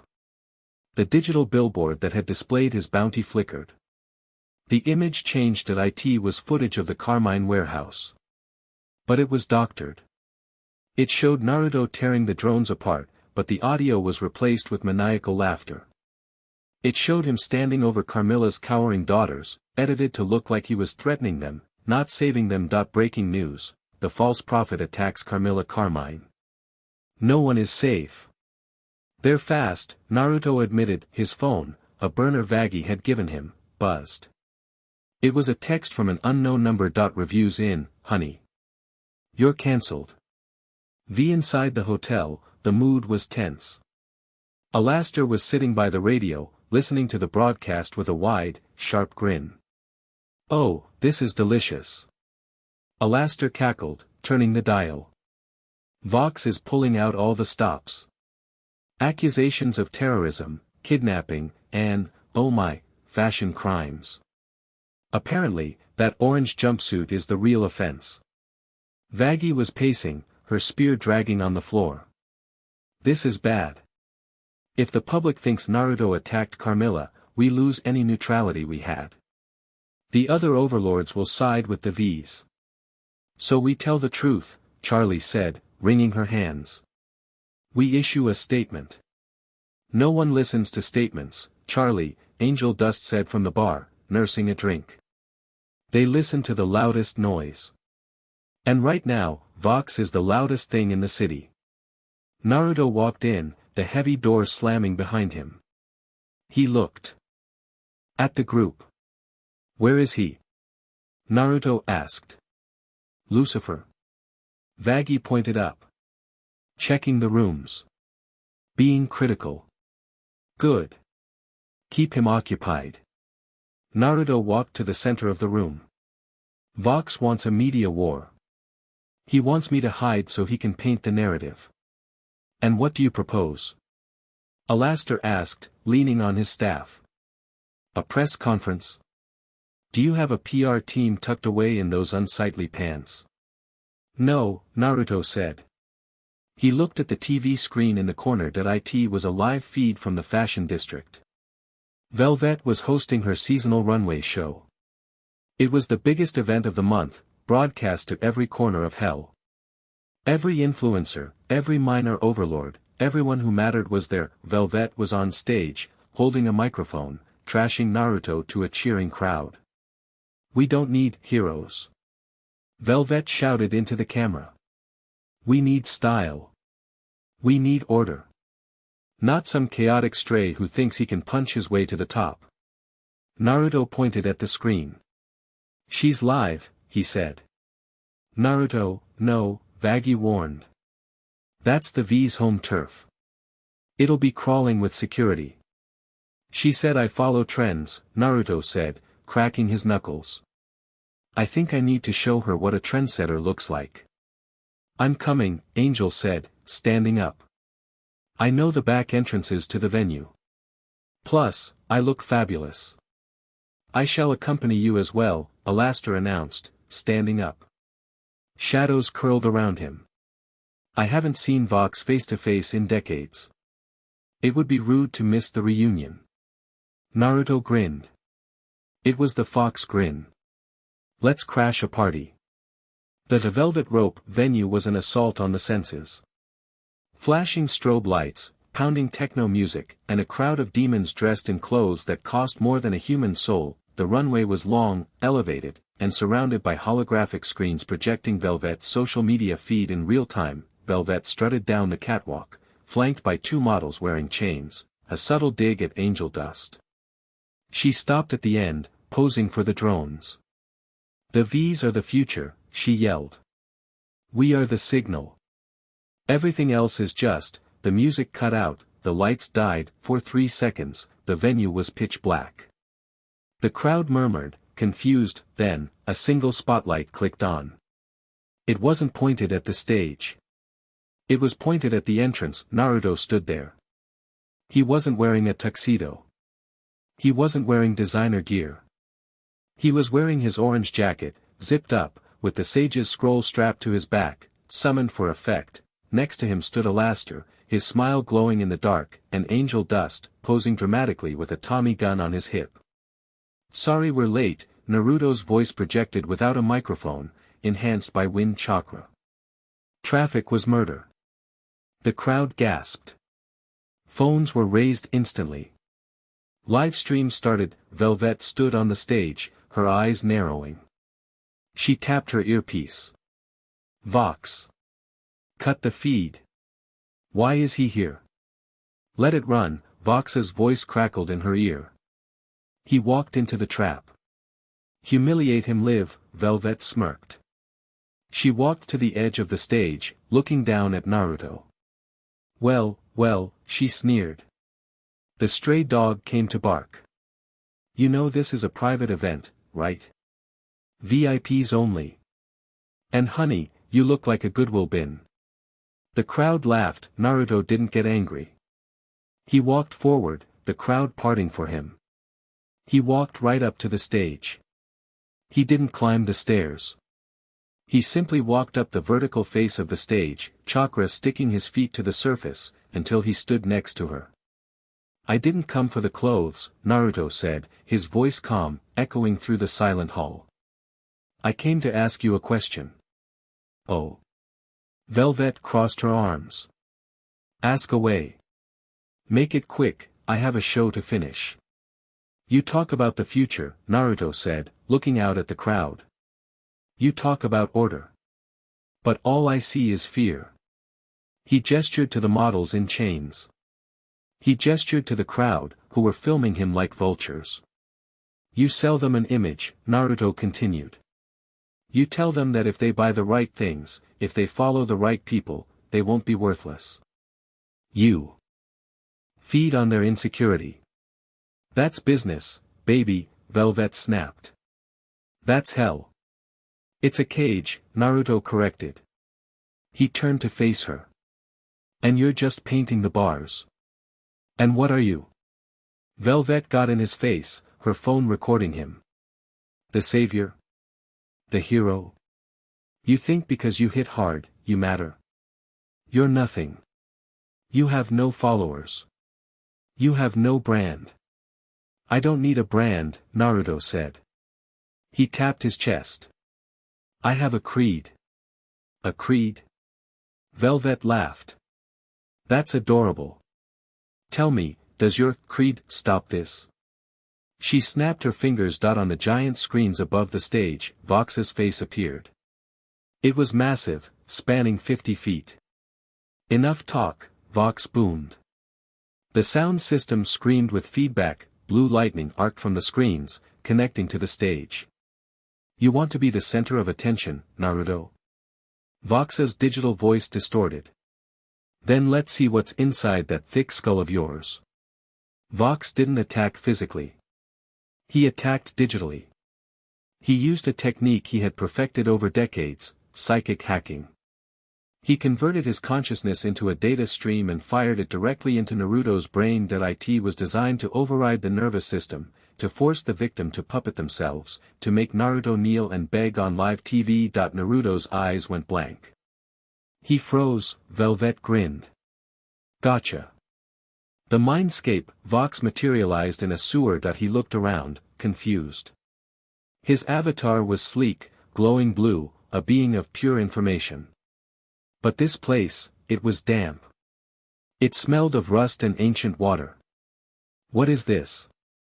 Vox glitches. This isn't a normal mind. Where are the memories? Where is the fear center? He walked down the dark corridor, the water splashing against his digital boots. System override, Vox commanded. Locate motor functions. Denied, a voice boomed. Vox stopped. The voice came from everywhere. He looked up. He was standing in front of a massive golden gate. A seal, a swirl of paper, held it shut. A firewall? Vox scoffed. Primitive. He reached out to touch the bars, intending to delete the code. Two massive, red eyes opened in the darkness behind the gate. A slit pupil the size of a building focused on the tiny TV demon. You represent the concept of media, the voice rumbled. It wasn't digital. It was primal. A growl that shook the code of Vox's very existence. Vox froze. What is this? A massive claw, wreathed in orange chakra, slammed against the bars. The force of the killing intent, the sheer, concentrated hatred and power of the nine-tailed fox, washed over Vox. I am the nine, llama, Kurama snarled, showing teeth that were larger than Vox's entire body. And you are a glitch. Kurama roared. It wasn't a sound. It was a wave of pure, chaotic static. It hit Vox's data stream like a nuclear EMP. Error, Vox screamed. System critical. Disconnect. Discon, reality, the screens in the venue exploded, not just flickered, exploded. Glass showered the crowd, sparks flew from every speaker. The lighting rig blew out, plunging the room into darkness, save for the golden glow now radiating from Naruto. Naruto blinked, shaking his head. Ow.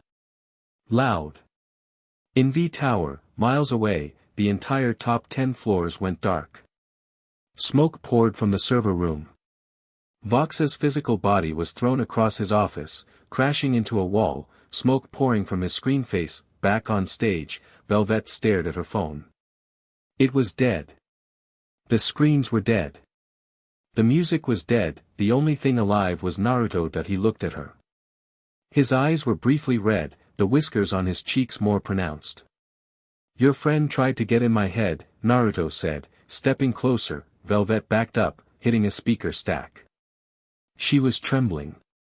For the first time, she wasn't looking at a camera. She was looking at a monster. He didn't like what he found. Naruto reached out. Velvet flinched, but Naruto didn't hit her. He plucked the dead phone from her hand and tossed it over his shoulder. You're an overlord, Naruto said quietly. Stop hiding behind a screen. He turned to the crowd, who were watching in terrified silence, illuminated only by the emergency exit lights. The show's over, Naruto announced that he jumped off the stage, landing next to Alaster and Angel. Shall we? Naruto asked. Alaster was clapping. A slow, rhythmic applause. Bravo! A technical difficulty for the ages. Angel Dust was staring at Naruto with wide eyes. You just blacked out the V's. You literally crashed the internet. I told you, Naruto said, walking toward the exit. I set standards. As they walked out into the cool night air, leaving a confused and shaken Velvet in the dark, Naruto felt a strange sensation that he looked up at the roof of a nearby building. Lucifer Morningstar was sitting there, swinging his legs over the edge. He had watched the whole thing. The king of hell wasn't scowling anymore. He was tilting his head, a look of genuine curiosity on his pale face. Huh, Lucifer whispered to himself. Maybe the carpet is safe after all. Chapter 5 and Chapter 6, The Golden Cage. The silence in Pentagram City was unnatural. For the first time in decades, the omnipresent buzz of the media, the jingles, the propaganda, the 24-hour news cycle, was dead. The V-Tower stood dark and silent against the red skyline, a tombstone to the previous night's humiliation. Inside the Hazbin Hotel, the mood was wary. Naruto sat at the bar, nursing a cup of instant ramen. Beside him, Alastor was reading a newspaper, though his eyes kept darting to the ceiling, his smile tight. You're tense, Naruto noted, slurping a noodle. I am merely anticipating the weather, Alastor replied, his voice crackling with low-fidelity static. When one creates a vacuum in power, something inevitably rushes in to fill it. Usually something heavy. We handled the V's, Vaggie said, pacing the lobby floor. She looked exhausted. Vox is offline. Velvet is a laughingstock. Valentino is in the ICU. We won. We poked the nest, Naruto corrected. He set his cup down. And now the owner is coming to check on the bees. As if on cue, the front doors didn't open. They dissolved. The wood simply disintegrated into a shower of golden sparks, drifting away like confetti.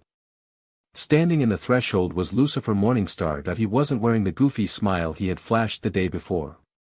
He wore his full regalia, a coat of pristine white with red lining, a top hat wreathed in a halo of golden fire, and 6 wings unfurled from his back, filling the entryway with an oppressive, blinding majesty. Charlie gasped, dropping the clipboard she was holding. Dad? Lucifer didn't look at her. He looked at Naruto. Everyone out, Lucifer said. His voice wasn't loud, but it resonated in the bones of everyone present. It was a command, not a request. Dad, wait.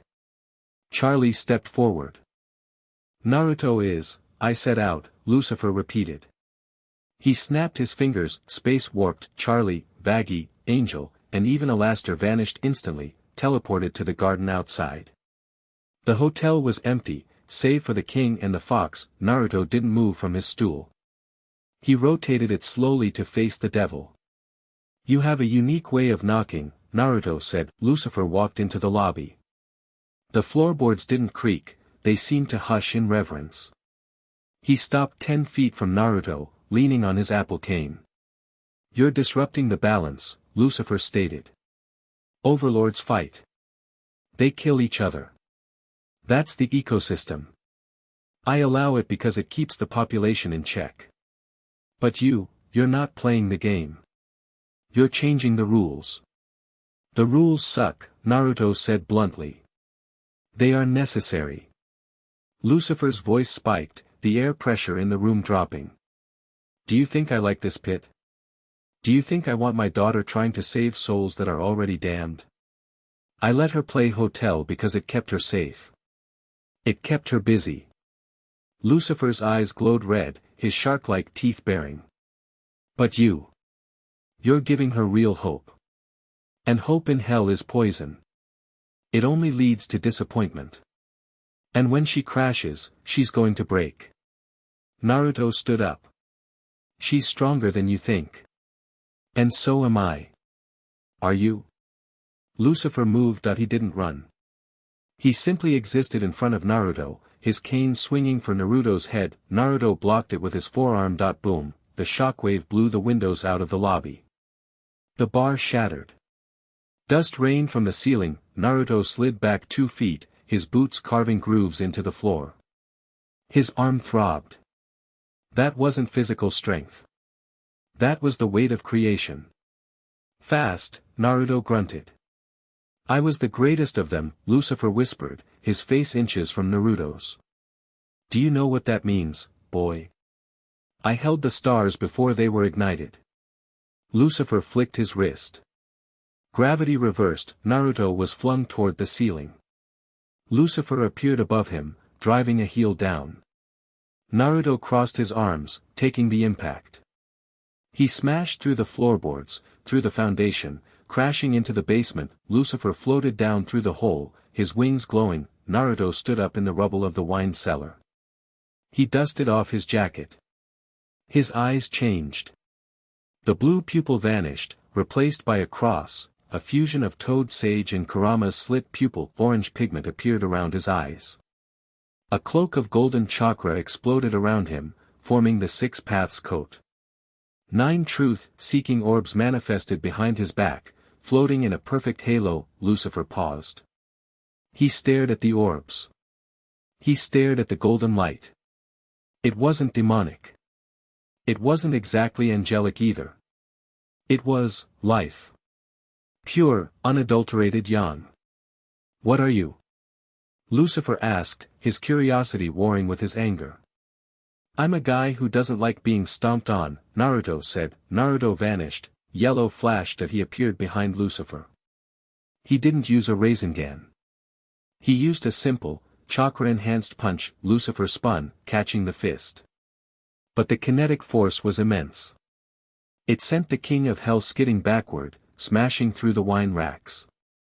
Red wine exploded like blood. Lucifer laughed. He actually laughed. Okay, Lucifer grinned, wiping wine from his cheek. Okay. Now we're talking. The basement dissolved.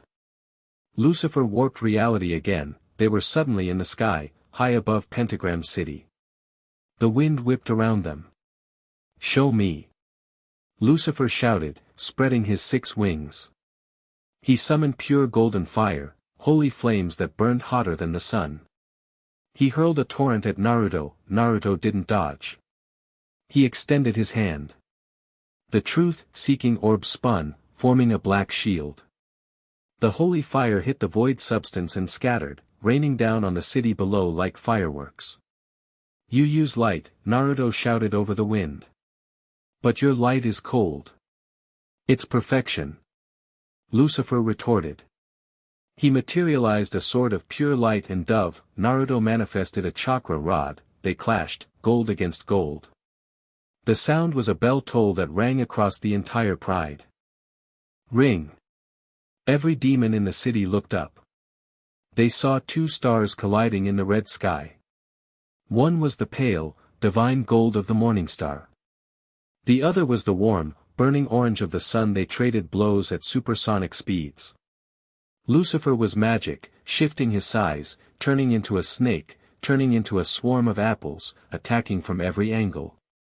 Naruto was instinct, sensing the shifts before they happened, countering with clones and raw speed. Lucifer grew frustrated. He summoned chains of light, the same chains that bound the damned. They wrapped around Naruto's limbs. Stay down. Lucifer roared. You don't understand what's coming. Heaven isn't just a place, it's a weapon. If you make noise, they won't just kill you. They will erase this entire ring. Naruto flexed. The Kurama avatar manifested, a massive, golden fox head forming around him. The chakra surged, shattering the chains of light into glass dust. Naruto flew forward, grabbing Lucifer by the lapels of his pristine suit. He didn't punch him. He headbutted him. Thwack. Lucifer reeled back, stunned. Not by the pain, but by the audacity. Naruto grabbed him by the shoulders, hovering mid-air, face to face with the king. I know about war. Naruto yelled, his voice shaking the clouds. I know about erasing worlds. I fought a goddess who ate planets. And you know how we won. Lucifer blinked, his nose bleeding slightly. How? We didn't hide. Naruto said, his eyes burning with the will of fire. We stood up. You're scared, Lucifer. You're scared that Charlie will get hurt. So you built her a playpen. But she doesn't need a playpen. She needs a father who believes in her. Lucifer stared at him. The golden fire around the king began to dim. The 6 wings drooped slightly. Lucifer's voice cracked. I tried to give them free will. And look what they did with it. He gestured to the cesspool of the city below. They just destroy themselves. So help them build something better, Naruto said, letting go of him. Lucifer floated there, suspended in the red sky. He touched his nose, looking at the golden ichor on his glove. He looked at Naruto. The boy, no, the man, was glowing with a warmth that Lucifer hadn't felt since before the fall. You hit hard, Lucifer muttered.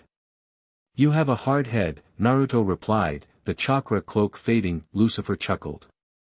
It was a tired sound, but genuine. He straightened his hat. Fine, Lucifer said. You win the round. I won't kick you out.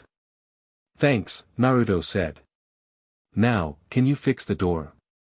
Vaggie is going to kill me if we have a draft. While the kings of hell sparred, a different kind of meeting was taking place in the pristine, white void above. The exorcist headquarters in heaven was a sleek, sterile monument to order. Gold and marble, flawless and cold. Adam, the first man and commander of the exorcists, was eating ribs. He sat with his feet up on the holographic tactical table, scrolling through a list of targets for the next extermination. Loot! Adam shouted with his mouth full. Check this out. I'm thinking we focus on the cannibal colony this year. Rosie is getting too comfortable. Loot, his lieutenant, didn't answer. Loot? Adam frowned, swiveling his chair around. Loot was standing at attention. She was trembling. Standing next to her was a figure Adam hadn't seen in eons. He was tall, taller than Adam. He wore armor made of shifting, geometric light that hurt to look at. He had no face, only a hood filled with a swirling cosmos of eyes. 6 wings of pure, blinding energy floated detached from his back. High Seraphim Azrael. The angel of death. Adam dropped his rib. Sir. What are you? We weren't expecting an inspection. This is not an inspection, Azrael said. His voice didn't come from a mouth, it vibrated in the air, a chord of perfect, terrifying harmony. This is a correction. Azrael walked to the tactical table. He looked at the map of the Pride Ring. Your methods are inefficient, Adam, Azrael stated. You prune the weeds. You do not pull the roots. Hey, we kill thousands of them. Adam defended, standing up. We keep the numbers down. That was the deal with Lucifer. Lucifer is a failure, Azrael said. He waved a hand over the map. The holographic display changed. Instead of targets, it showed a simulation of a massive beam of light engulfing the entire pentagram. And so are you. You treat this as sport. You enjoy the blood. So what? They're sinners. They are a corruption, Azrael corrected. A stain on the Creator's canvas.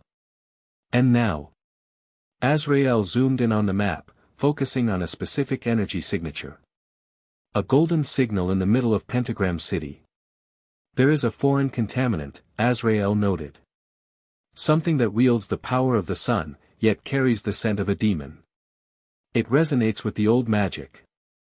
Adam squinted. That's just some new overlord. I'll squash him next month. No, Azrael said. You will not wait a month. Azrael turned to Loot. Ready the Legion. The extermination is rescheduled. Rescheduled to when, sir? Loot asked, her voice shaking. Azrael looked at the map, at the glowing golden dot that was Naruto Uzumaki. To tomorrow. Adam's jaw dropped. Tomorrow. But the agreement. Lucifer will, let him come, Azrael said, turning to walk away. The light around him grew so intense it scorched the marble floor. It is time to finish what the fall began. Back at the Hazbin Hotel, the atmosphere had shifted from terror to awkward confusion. Lucifer sat at the newly reconstructed bar, fixed with a snap of his fingers, drinking a specialized cocktail that glowed neon blue. Naruto sat next to him, back to his instant ramen. "So," Lucifer said, gesturing with his glass. "You held a demon fox in your gut for how long?" "Since the day I was born," Naruto said. "Rough childhood," Lucifer nodded sympathetically. "I was cast into a pit of fire by my family. I can relate to the black sheep dynamic." "I wasn't a black sheep," Naruto grinned. "I was the loud one." Charlie watched them from the sofa, whispering to Vaggie. "Are they bonding?" "I think they're comparing trauma," Vaggie whispered back. "Men are weird." Lucifer set his glass down. His expression sobered. He turned to Naruto, his voice low so Charlie couldn't hear. "Listen to me, Fox," Lucifer said. "You showed me your power. It's impressive. But it's loud. You lit up the astral plane like a flare." "I don't do stealth," Naruto shrugged.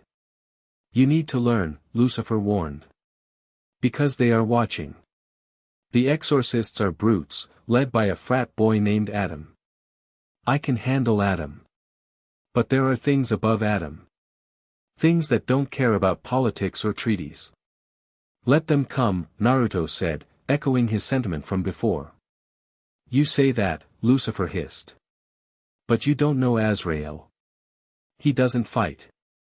He unmakes. If he decides this hotel is a threat to the cosmic order." Lucifer looked at Charlie, who was laughing at something Angel Dust said. "He won't just kill you," Lucifer finished. "He will scrub this entire dimension clean." Naruto followed Lucifer's gaze to Charlie. He saw the same thing he saw in Hinata, in Konohamaru, in the village. Something worth protecting. "Then we better be ready," Naruto said. He turned to Lucifer. "Help me." Lucifer blinked. "Excuse me?" "Help me prepare," Naruto said. "You know their magic. You know their weakness. Train us." "Train her." Lucifer looked at his daughter. He looked at the ragtag group of sinners. "You want me to teach demons how to fight angels?" Lucifer deadpanned. "That is literally blasphemy. It breaks every law in the book." Naruto smirked. "You're the devil. Isn't breaking the law kind of your job description?" Lucifer stared at him. Then, a slow, wicked smile spread across his pale face. The rubber ducks on the bar began to quack in unison. "You know what?" Lucifer spun his cane. "You're a bad influence. I like it." He hopped off the stool. "All right, you degenerates." Lucifer clapped his hands, startling everyone. "Listen up. If we're going to turn this fleabag motel into a fortress, we have work to do. Daddy is home. And we're changing the curriculum." Charlie squealed with delight. Naruto watched them, smiling. But under the table, his hand was clenched tight. He could feel it. The prickling on the back of his neck. The sky outside was darkening, not with night, but with a heavy, unnatural pressure. "He's coming," Kurama whispered in his mind. "The one with the cold light." "Yeah," Naruto thought back. "I know." Chapter 6 and Chapter 7, Chains Broken. The basement of the Hazbin Hotel had been transformed. What was once a damp wine cellar was now a blast furnace of conflicting energies. In the center of the room, Lucifer Morningstar held a glob of molten metal suspended in midair. It wasn't just hot, it was blinding. The angelic steel ingots Carmilla had provided were being smelted not by fire, but by the King of Hell's pure, unfiltered will. "Keep the temperature steady," Lucifer shouted over the roar of the magic. "It's volatile. If it cools too fast, it becomes brittle. If it gets too hot, it sublimates into holy gas." Naruto stood opposite him.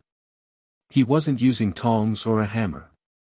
He was using chakra arms, for golden limbs of Kurama's energy extending from his back, holding the molten metal in place. I got it. Naruto gritted his teeth, sweat dripping from his nose. Kurama, pour more yang into the core. We need it to conduct chakra, not just holy energy. On it, the fox growled, the metal hissed as orange chakra was forced into the molecular lattice of the holy steel. It was a forbidden alchemy, the fusion of a tailed beast's life force with the metal used to slaughter sinners. Now. Shape it. Lucifer commanded. Naruto clapped his hands together. The chakra arms slammed down on the metal, molding it, folding it, tempering it. Clang. Clang. Clang. The sound wasn't metallic, it sounded like church bells ringing underwater. They worked in a rhythm. Lucifer purifying the metal, Naruto reinforcing it. Sparks of gold and red flew around the room, scorching the concrete.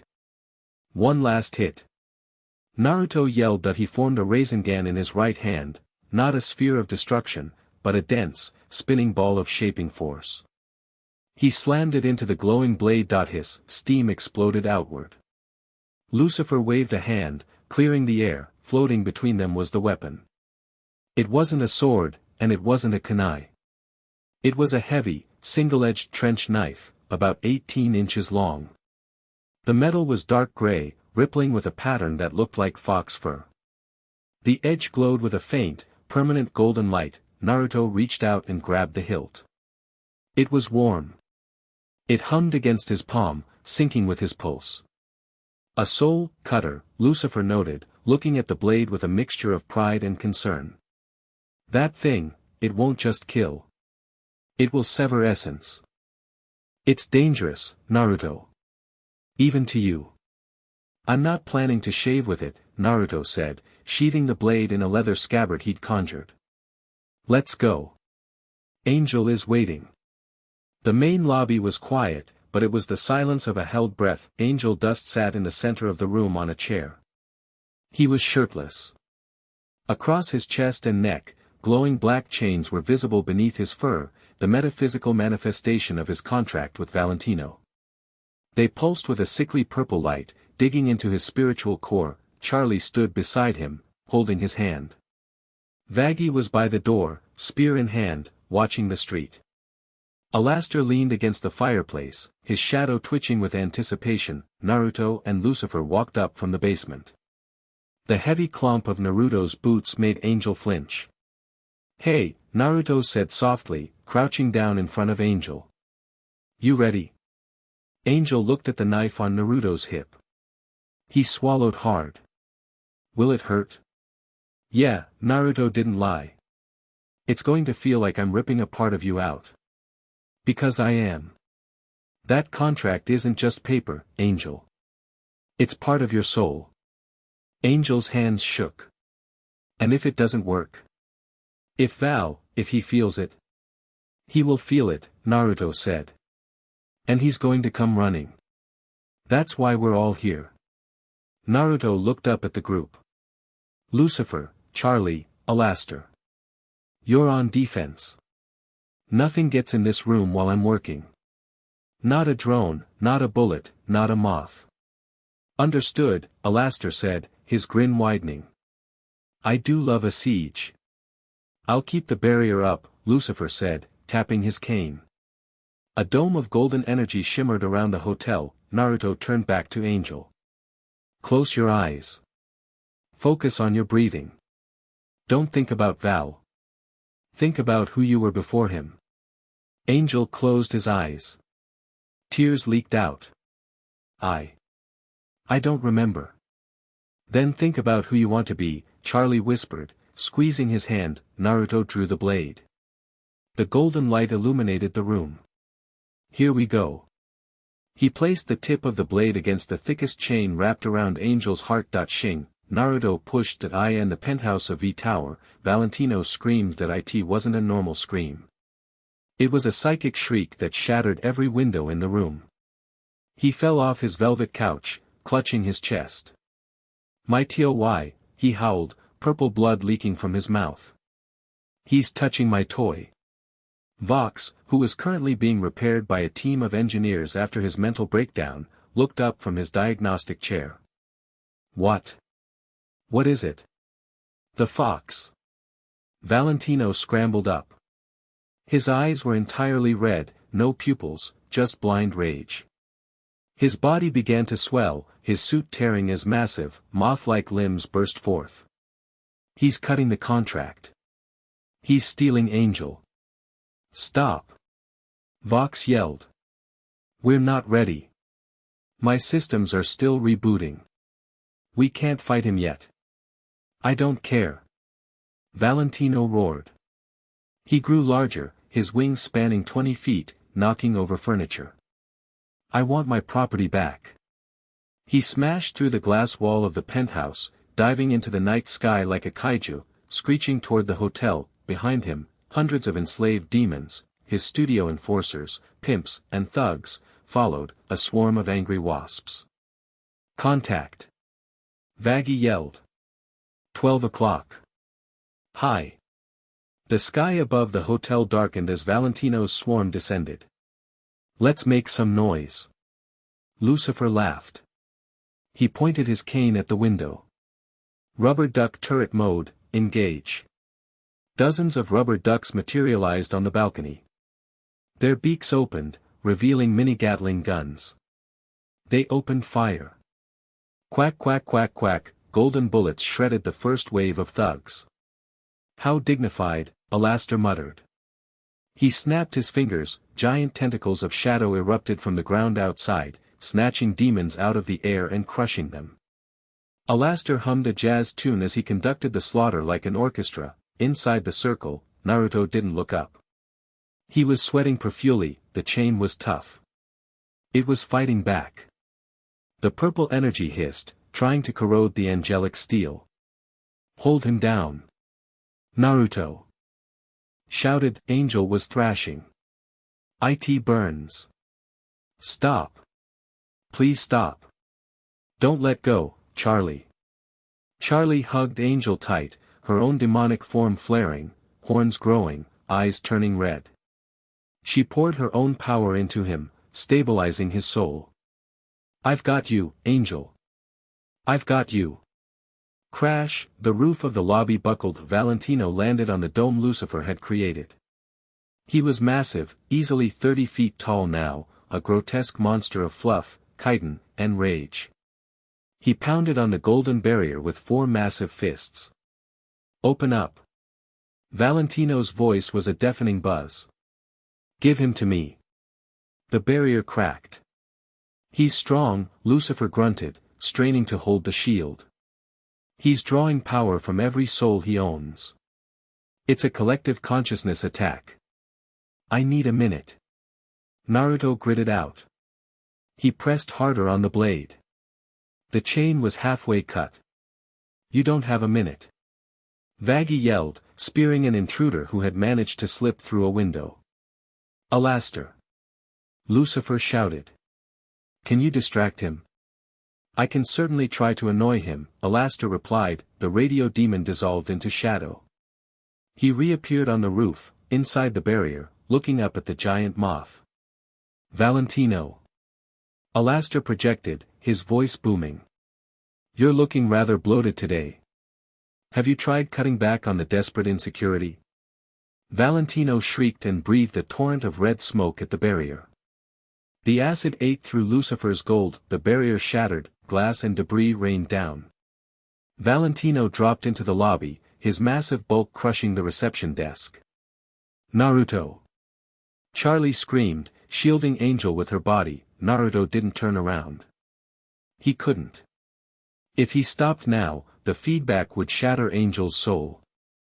Kurama. Naruto mentally shouted. Avatar. Arms only.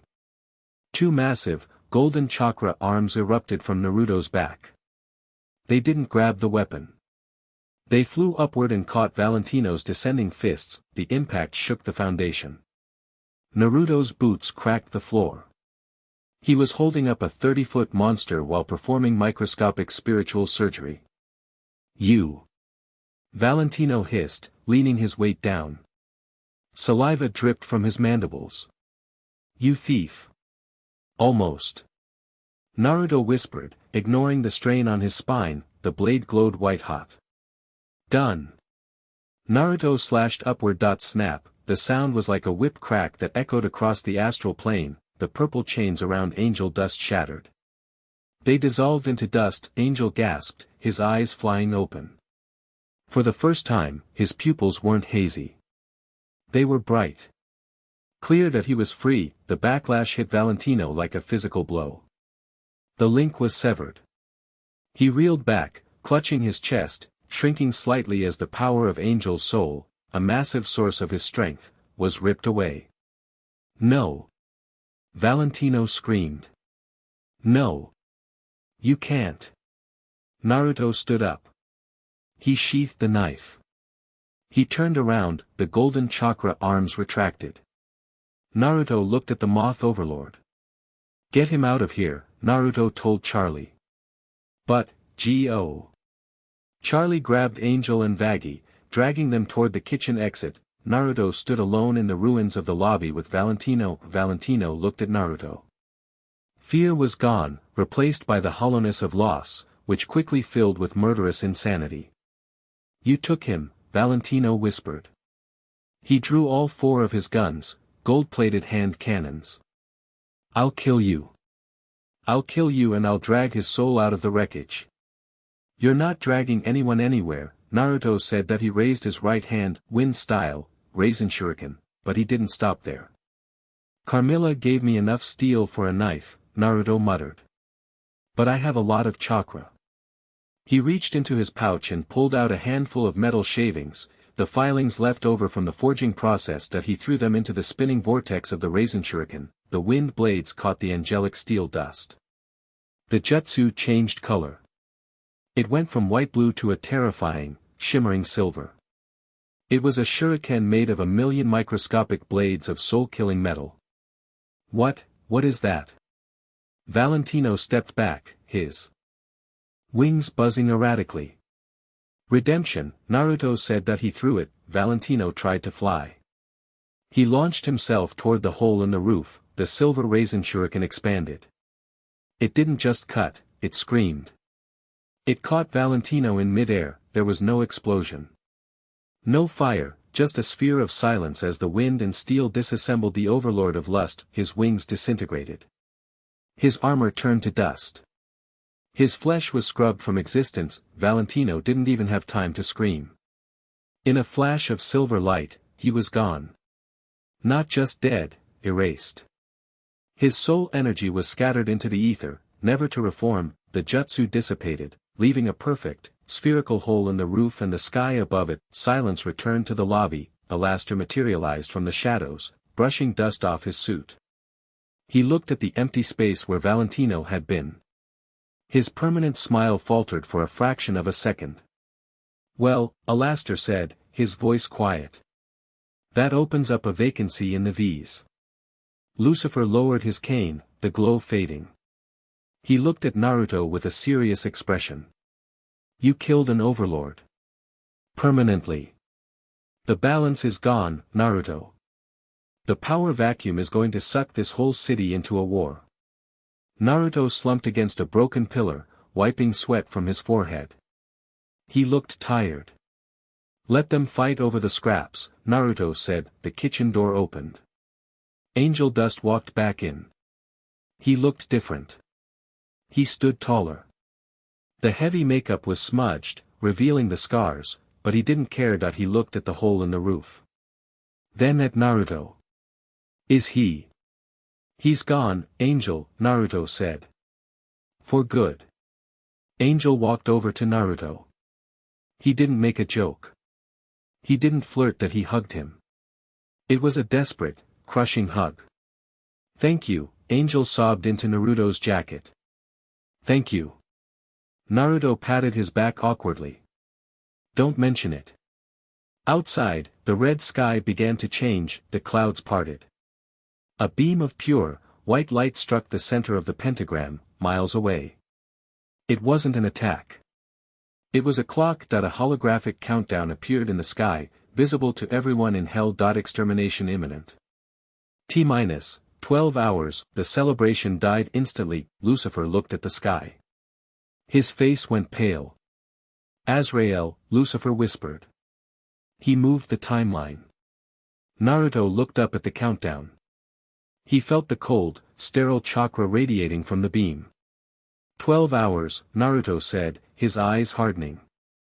Enough time for a nap and a bowl of ramen.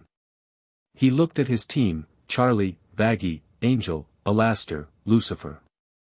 Get some rest, Naruto commanded, his voice taking on the authority of a Hokage. Tomorrow, we go to war. Chapter 7 and Chapter 8, The First Trumpet. The death of an overlord does not go unnoticed. It is a seismic event, a sudden displacement of water in a tank full of sharks. Valentino wasn't just dead, he was erased. The psychic backlash of his deletion rippled through the Pride Ring like a nausea wave. In the streets, the effect was immediate. The pimps, the pushers, and the contract-bound souls who had felt the moth's leash on their necks for decades suddenly felt the line go slack. Confusion turned to looting within minutes. Fires erupted in the red light district. The V Tower, usually a beacon of control, was dark, its screens displaying only static. Inside the Hazbin Hotel, the mood was less celebratory and more like the inside of a bunker before the bombs fall. 12 hours, Vaggie muttered, pacing the length of the lobby. She was fully armored now, wearing a mix of her old exorcist uniform and new plates of carmine steel. That's not enough time to evacuate the block, let alone the city. We're not evacuating, Naruto said. He was sitting on the floor, cross-legged, surrounded by scrolls and ink. He was drawing tags, explosive notes, barrier seals, sensory wards.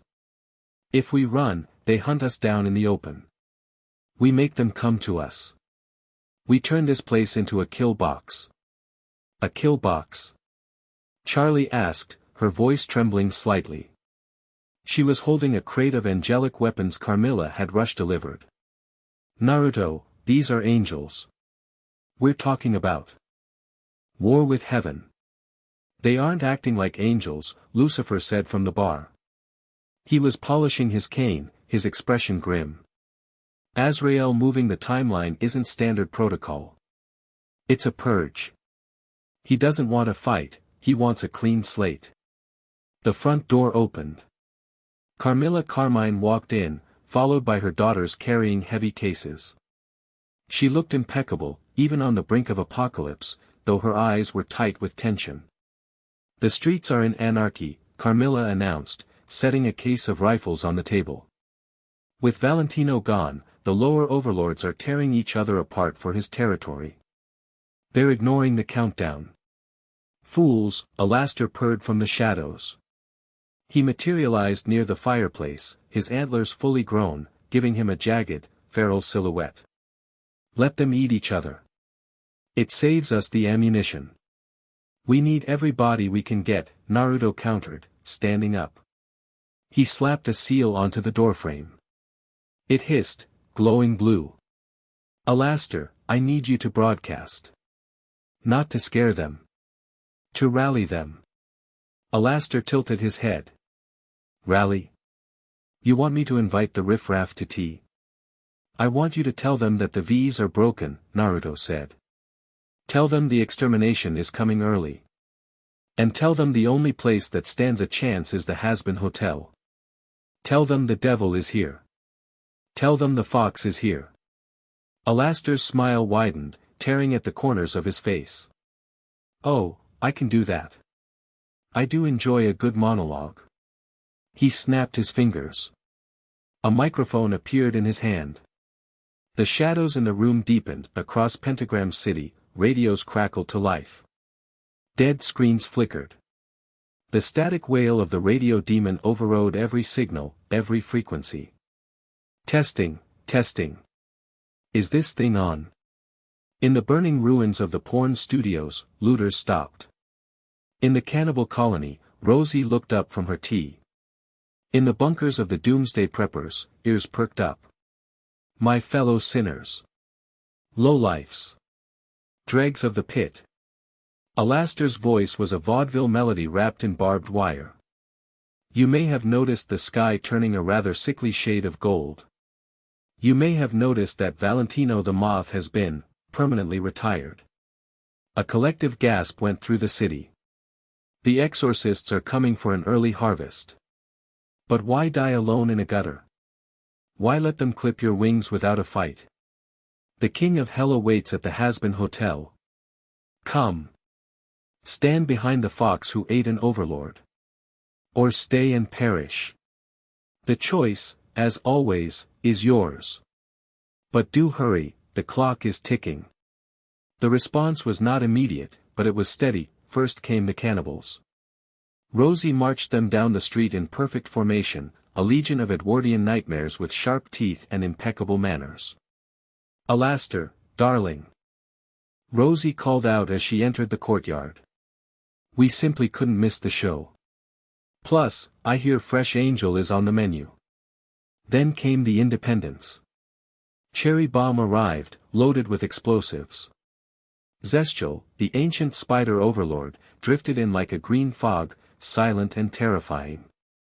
Even the remaining egg bois from Pentius's ship rolled up, confused but eager to help. Naruto stood on the balcony, watching the army assemble. It was a motley crew of monsters, murderers, and psychopaths. It's not the allied shinobi forces, Naruto muttered. It's a horde, Kurama corrected. But they're desperate. Desperation is good fuel. Naruto. He turned. Charlie was standing there. She had changed. She wore a red military-style jacket with gold epaulets, her hair tied back. Her horns were visible. She looked like her father. Are we really doing this? She asked softly. Naruto put a hand on her shoulder. We protect our own, Charlie. That's the Nindo. What if we lose? Then we go down swinging so hard they never forget us. T-00:00:00. The sky didn't break open, it shattered. A sound ripped through the atmosphere, not thunder, but a single, sustained trumpet blast. It was a frequency so high, so pure, that glass across the city exploded instantly. Demons clutched their ears, bleeding. The red clouds boiled away, replaced by a blinding, sterile white light. The portal opened. Usually, the extermination was a chaotic swarm. Angels diving like birds of prey, laughing, stabbing. Not this time. The legions of heaven descended in a phalanx. Rows of winged exorcists, clad in uniform LED masks, flew in perfect synchronization. They didn't scream. They didn't laugh. They moved like a machine. The head of the formation, riding a golden drone sled, was Adam, but he looked different. His golden robes were torn, replaced by jagged, white armor that looked fused to his skin. His mask was cracked, leaking blue light, and above him, above the army, something massive descended. It was a monolith. A pillar of white stone and light, easily the size of a skyscraper, floating silently. It etched symbols into the air as it moved. What is that? Vaggie whispered, gripping her spear on the hotel roof. A purification pylon, Lucifer said, his face draining of color. I haven't seen one since the First War. It doesn't kill souls, Vaggie. It destabilizes the reality anchor. It turns matter into void. Naruto narrowed his eyes. He felt the chakra from the monolith. It was cold. Absolute. They aren't here to exterminate, Naruto realized. They're here to delete the server. The phalanx stopped 1,000 feet above the hotel. Adam floated down. He hovered just outside the barrier Lucifer had erected. Lucifer. Adam's voice was distorted, metallic. Open the gates. Surrender the anomaly. And we make it quick. Lucifer stepped to the edge of the roof. He expanded his wings, all 6 of them, flaring his demonic energy. Go home, Adam. Lucifer shouted. You're violating the treaty. You bring a pylon here. You'll destroy the ring. That is the point, Adam buzzed. He twitched, his head jerking unnaturally. The garden must be weeded. The rot must be excised. He's possessed, Naruto said, stepping up beside Lucifer. That's not just Adam. Someone is driving the car. Adam's mask snapped toward Naruto. The blue light intensified. The fox, Adam screeched. The stain. Adam raised his guitar axe. He strummed a chord. A wave of golden energy slashed toward the barrier. Lucifer raised his hand to block it, but Naruto was faster. Rasengan. Naruto leaped through the barrier, smashing a ball of chakra into the energy wave, detonating it in midair. He landed on a floating chunk of debris, staring up at the first man. You talk too much, Naruto yelled. Adam laughed, a glitchy, broken sound. Kill them all. The sky fell, the exorcist's dove. Thousands of them. Engage. Naruto roared. On the ground, Alastor snapped his fingers. Dinner is served. Shadow tentacles erupted from the earth, skewering the first wave of divers.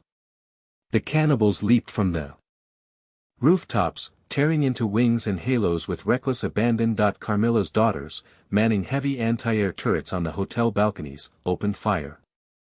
Streams of angelic steel bullets tore through the sky, shredding the exorcist formation. It was chaos.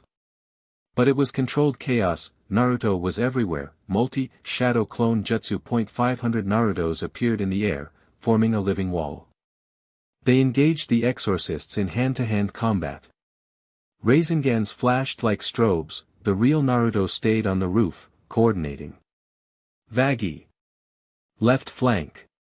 Don't let them circle the courtyard. Angel.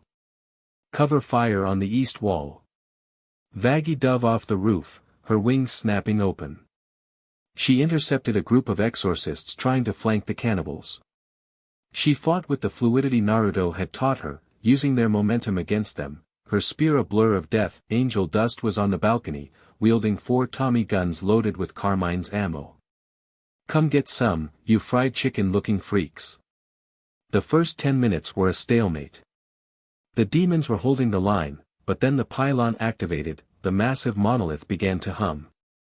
A ring of white light pulsed from its base. The pulse hit a block of buildings to the north. There was no explosion. The buildings just vanished. Gone. Turned to white dust. The demons fighting in that sector didn't scream, they simply ceased to exist. It's charging up, Lucifer yelled, shielding his eyes. Every pulse gets wider. If it fires 3 more times, Pentagram City is gone. I'll take it down, Naruto said. You can't. Lucifer grabbed his arm. That thing is shielded by the light of creation. You can't punch through it. I'm not going to punch it, Naruto said, his eyes shifting. I'm going to nuke it.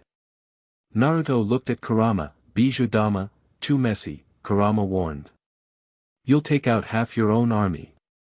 We need precision, Rasen Shuriken. A big one. Naruto jumped. He launched himself off the roof, flying straight up toward the pylon. Adam. Intercept.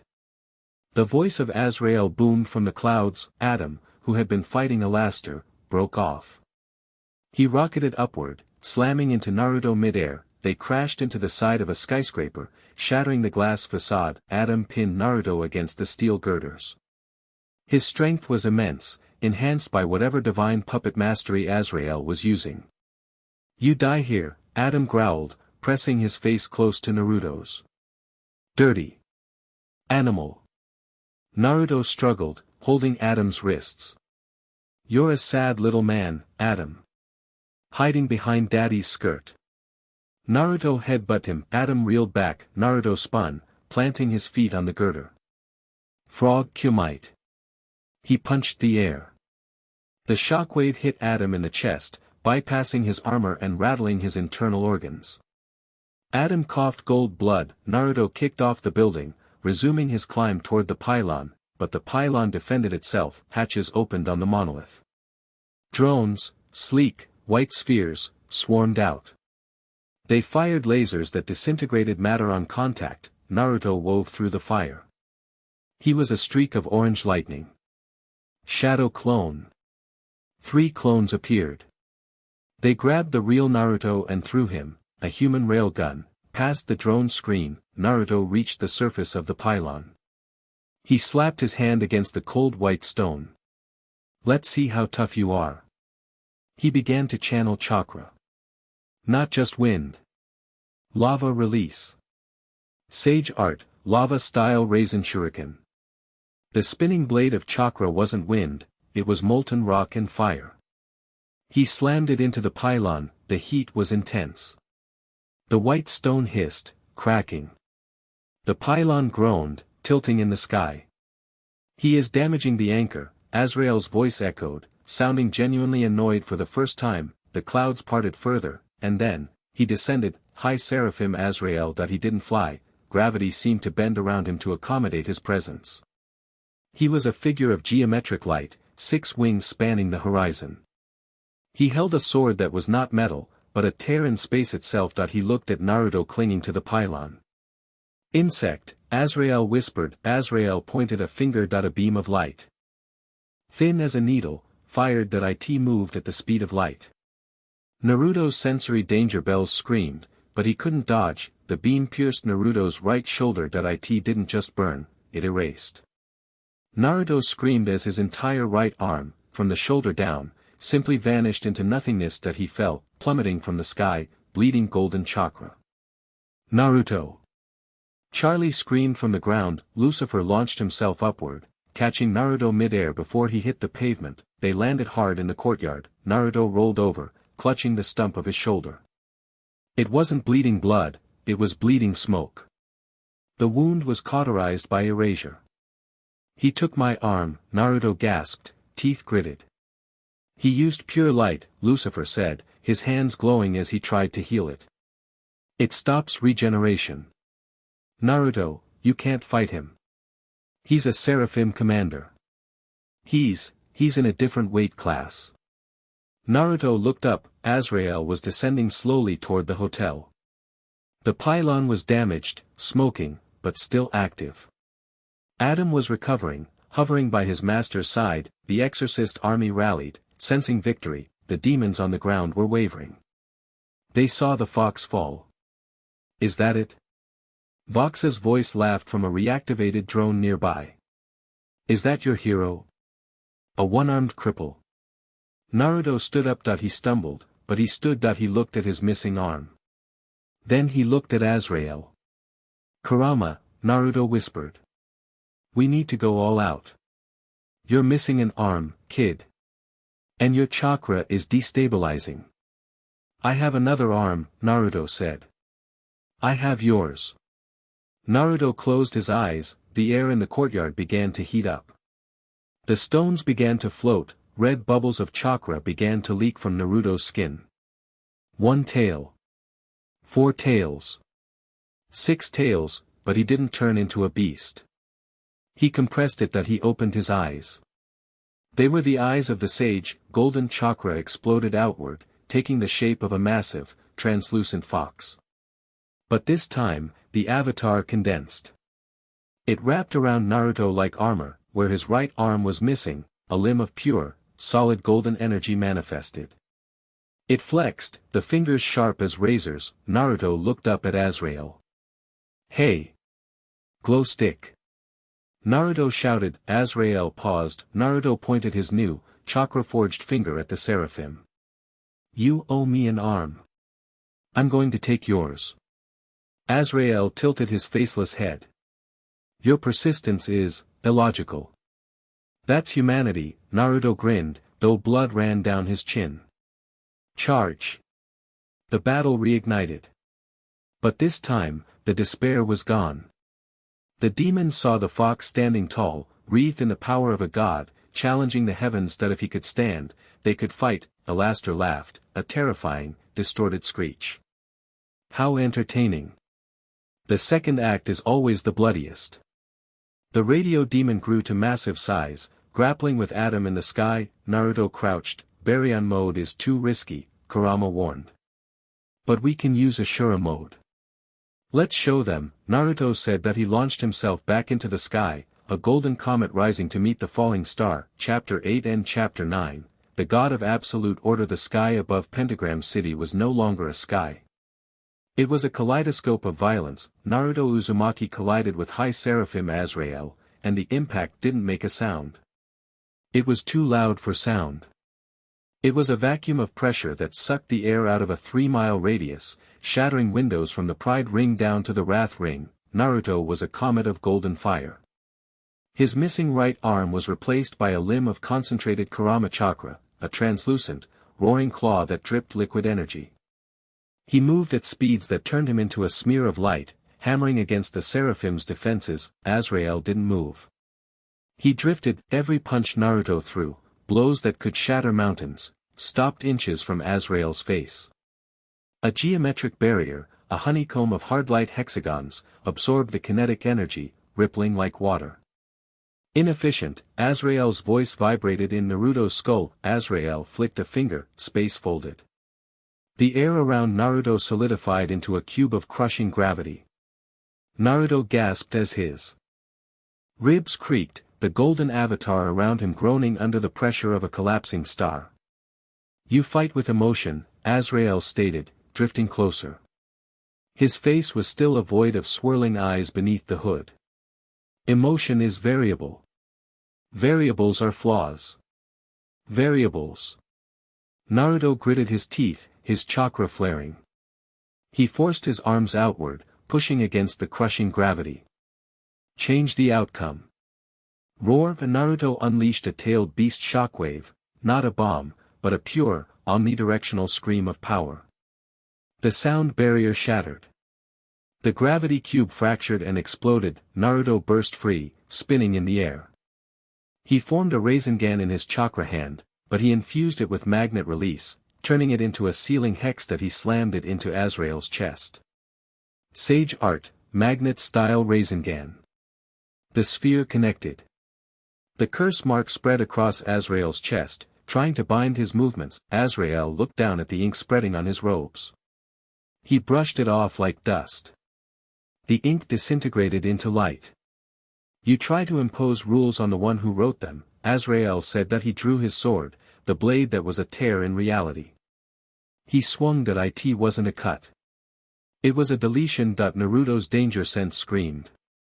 He didn't dodge, he teleported, flashing to a falling piece of debris 50 feet away. Where he had been standing, the air turned black, then vanished, leaving a scar of nothingness in the atmosphere. "Kurama," Naruto panted, clutching his chest. "Physical attacks aren't working. He's shifting his density. He's not fully in this dimension. He's an anchor," Kurama realized, his voice tense. "He's existing in heaven and hell simultaneously.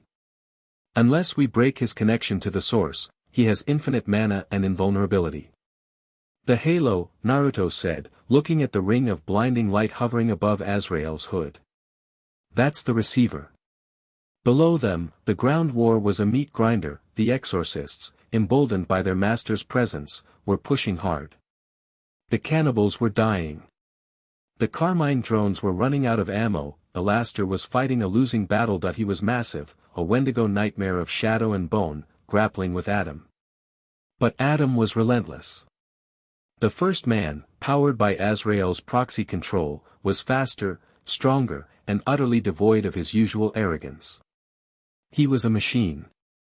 "Die. Die. Die," Adam chanted, his voice a glitching loop. Adam's axe cleaved through Alastor's shadow tentacles. He grabbed Alastor by the antlers and slammed him into the pavement, cracking the street. Alastor coughed up black ichor. His smile wavered. He tried to dissolve into mist, but Adam stomped on his chest, pinning him with holy light. "No tricks," Adam buzzed. He raised the axe for a decapitation strike. End of broadcast. Alastor stared up at the blade. For the first time in his afterlife, the radio demon felt the cold grip of genuine, inescapable death. His microphone staff lay broken a few feet away. "So this is it," Alastor thought, a strange calm washing over him. "Cancelled," the axe fell. Clang. It didn't hit flesh. A golden flash intercepted the blow. Naruto stood over Alastor. He had teleported from the sky, intercepting the strike with his chakra arm. The angelic steel of Adam's axe bit deep into the energy limb, sizzling, but Naruto held it. You. Adam's mask twitched. You should be dead. I'm hard to kill, Naruto growled. He looked down at Alastor. You okay, Smiley? Alastor stared at the back of the fox. The sheer heat radiating from Naruto was burning Alastor's shadows, but it was also protecting him. Alastor's voice was static-free, small. I did not ask for assistance. You're welcome, Naruto said that he twisted his hips and uppercut Adam. The punch, enhanced by Sage Mode, launched the first man into the stratosphere. Adam broke the sound barrier, disappearing into the clouds. Naruto turned to Alastor. Get up. The defensive line is breaking on the west side. Vaggie needs help. Alastor stood, his body knitting itself back together with painful cracks. He retrieved his broken staff. He looked at Naruto, really looked at him, with an expression that was no longer predatory. It was fearful. And respectful. A life debt, Alastor murmured. How inconvenient. Put it on my tab, Naruto said that he looked up. Azrael was descending. The seraphim seemed annoyed that his insect had flown away to save another insect. I need a lift, Naruto told Alastor. A lift? Throw me, Naruto ordered. Fast. Alastor grinned. The feral madness returned. With pleasure. Alastor summoned a massive tentacle from the ground. It wrapped around Naruto. With a heave that shattered the pavement, Alastor hurled Naruto back into the sky like a railgun projectile. Naruto rocketed toward Azrael. Futile, Azrael sighed that he raised his hand. The pylon behind him pulsed that a beam of pure light, 10 times wider than the one that took Naruto's arm, began to charge. Naruto was in midair. He couldn't dodge. He couldn't block that. I can't tank that, Kurama warned. That's erasure. I know. Naruto yelled. Suddenly, a streak of red lightning shot up from the hotel roof. Charlie Morningstar, she didn't fly with wings, she rode a wave of pyrotechnic magic. She carried her father's trident, glowing with chaotic, red energy. She intercepted Naruto's trajectory, grabbing his good hand. Charlie! Naruto yelled over the wind. Go back. No. Charlie screamed, her eyes fully demonic, horns spiraling from her head. It's my kingdom too. And I'm not letting you fight God alone. The beam fired that a column of white death engulfed them. Azrael lowered his hand. Deleted. But the light didn't fade. It warped. Inside the beam, a sphere of colors began to spin. Red and gold. The beam shattered. Naruto and Charlie hovered there. They weren't dead. They were holding hands. Naruto's golden chakra was mixing with Charlie's red hellfire. The two energies, usually opposed, were spiraling together, catalyzed by the angelic steel weapon on Naruto's hip and the royal blood in Charlie's veins. It was a symphony. The stability of the 6 paths mixed with the raw, chaotic potential of the Morningstar. What is this? Azrael whispered, tilting his head. Chaos, and order. Harmonized. It's called a duet. Charlie yelled. She pointed the trident. Naruto. Now. Naruto felt the surge. It was like taking a bite of the chakra fruit, but spicy. Charlie's magic refilled his reserves instantly, supercharging the Kurama avatar. The golden fox expanded, growing armor of red crystal. It grew 3 heads. 6 arms. Azura Kurama mode, Hellfire variant. Let's go, princess. Naruto roared. The massive avatar flew forward. Azrael raised his geometric barriers. Naruto smashed through them. The red and gold chakra didn't just hit the hard light, it corrupted it, burning through the logic of the barrier. Azrael drew his sword. He slashed at the avatar's neck. Charlie, riding inside the avatar's head with Naruto, slammed the butt of her trident down. A magical shield deflected the sword. We cover each other. Charlie shouted. Right. Naruto controlled the arms. 2 arms grabbed Azrael's wings. 2 arms grabbed his sword hand, the remaining 2 hands formed a raisin shuriken, but this wasn't wind. It was a swirling galaxy of black and red energy, a tailed beast ball fused with Charlie's creation magic. Scorch style, Halo Breaker. Naruto thrust the attack forward. Azrael's eyes widened beneath the hood. For the first time, the Seraphim felt panic that he tried to teleport. But the chaotic energy of the Avatar disrupted the spatial anchor. He was trapped. No. Azrael shouted. I am the Absolute. Absolutely annoying. Naruto retorted that he slammed the raisin shuriken into Azrael's face. Crack, the sound was the breaking of a cosmic law, the explosion engulfed the sky. It wasn't fire, it was a rewrite. The white light of the pylon was overwhelmed by the warm, chaotic gold of the attack, the shockwave blew away the clouds for 100 miles. The pylon, disconnected from its power source, groaned and began to fall from the sky. In the center of the explosion, a golden ring, the halo of the high seraphim, shattered into a million pieces. Azrael screamed. It was a sound of pure indignity. His form flickered. The geometric light dissolved, revealing a being of charred gray skin and burning feathers. He fell. He crashed into the street outside the hotel, creating a crater the size of a stadium. The exorcists froze. They looked at the falling pylon. They looked at their broken commander. The link was severed. Adam, who was climbing out of a pile of rubble miles away, clutched his head as the possession broke. Ow! What the hell? Why does my brain taste like static? Naruto and Charlie floated down, the massive avatar dissipating into sparks. They landed at the edge of the crater. Naruto was panting, leaning on Charlie for support. His chakra arm flickered and vanished, leaving him one-armed again. We did it, Charlie breathed, her hair a mess, her uniform singed. Not yet, Naruto said, staring into the smoke. A figure rose from the crater. Azrael. He was broken. His wings were torn stumps.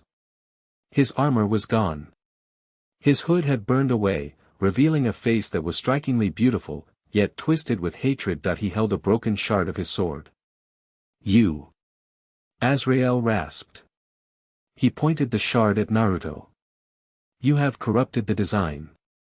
You have mixed the oil and the water. He took a step forward, stumbling. I will not let this stand. I will burn this ring with my own life force if I must. Azrael began to glow. His body turned into a bomb. He was initiating a self-destruct sequence, a supernova of holy energy that would wipe out everything. He's overloading. Lucifer shouted, running out of the hotel. He's going to detonate his core. Naruto tried to move, but his legs gave out. He was empty. Charlie raised her trident, but she was shaking. Azrael's light grew blinding. For the glory of, bang! A gunshot rang out. It wasn't a magic blast. It wasn't a laser. It was the sharp, distinctive crack of a carmine-crafted heavy sniper rifle. Azrael's head snapped back. A bullet, pure angelic steel, had pierced his throat. The light died. Azrael gurgled, clutching his neck.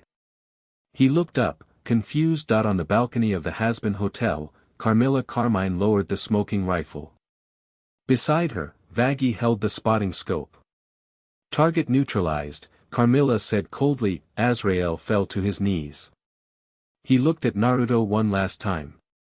The balance. He whispered, then he collapsed. His body dissolved into white ash, carried away by the wind. The silence that followed was heavy. The exorcists hovered in the sky, leaderless. Adam looked down at the pile of ash that used to be his boss. Adam looked at Naruto. He looked at Lucifer, who was powering up for a second round. He looked at Alaster, who was eating the remains of a drone. Screw this. Adam yelled. Retreat. Everyone back to the portal. The exorcists didn't argue. They turned and fled, a chaotic retreat of white wings streaming back toward the golden gate in the sky. The portal closed with a final, booming thud. The red sky of hell returned. Naruto sat down hard on the pavement. He looked at his stump. He looked at Charlie.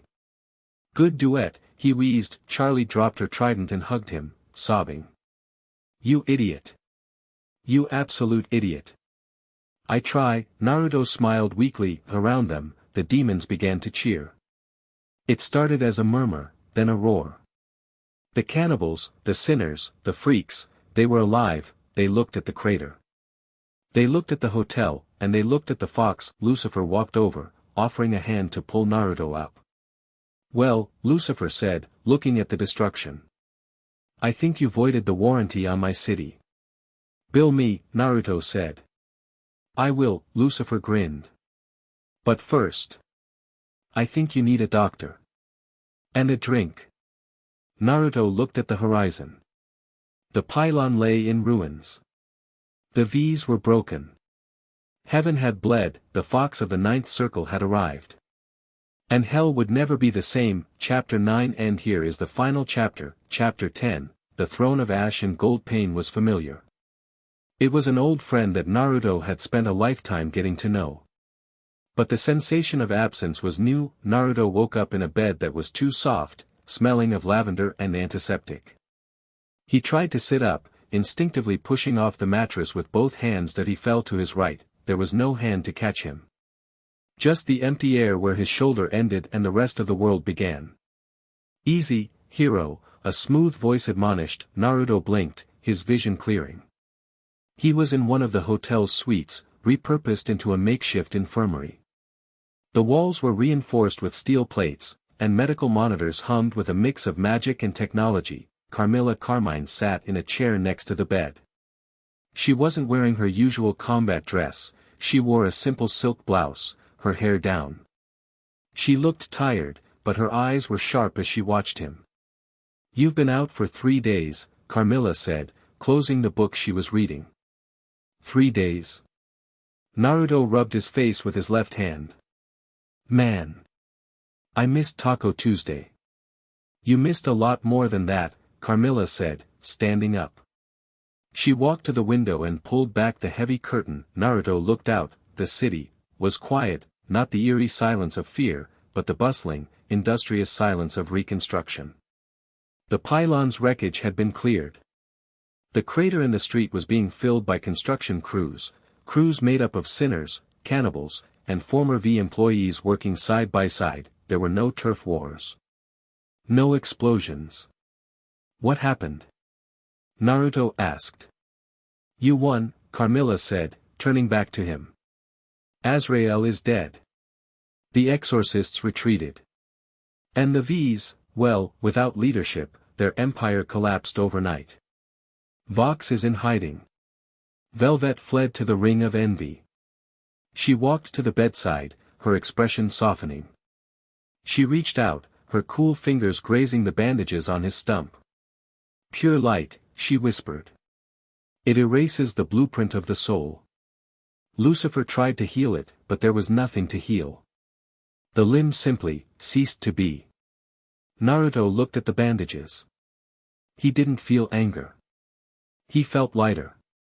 Small price to pay, Naruto murmured. For a city. The door creaked open. Charlie tiptoed in, holding a tray of food.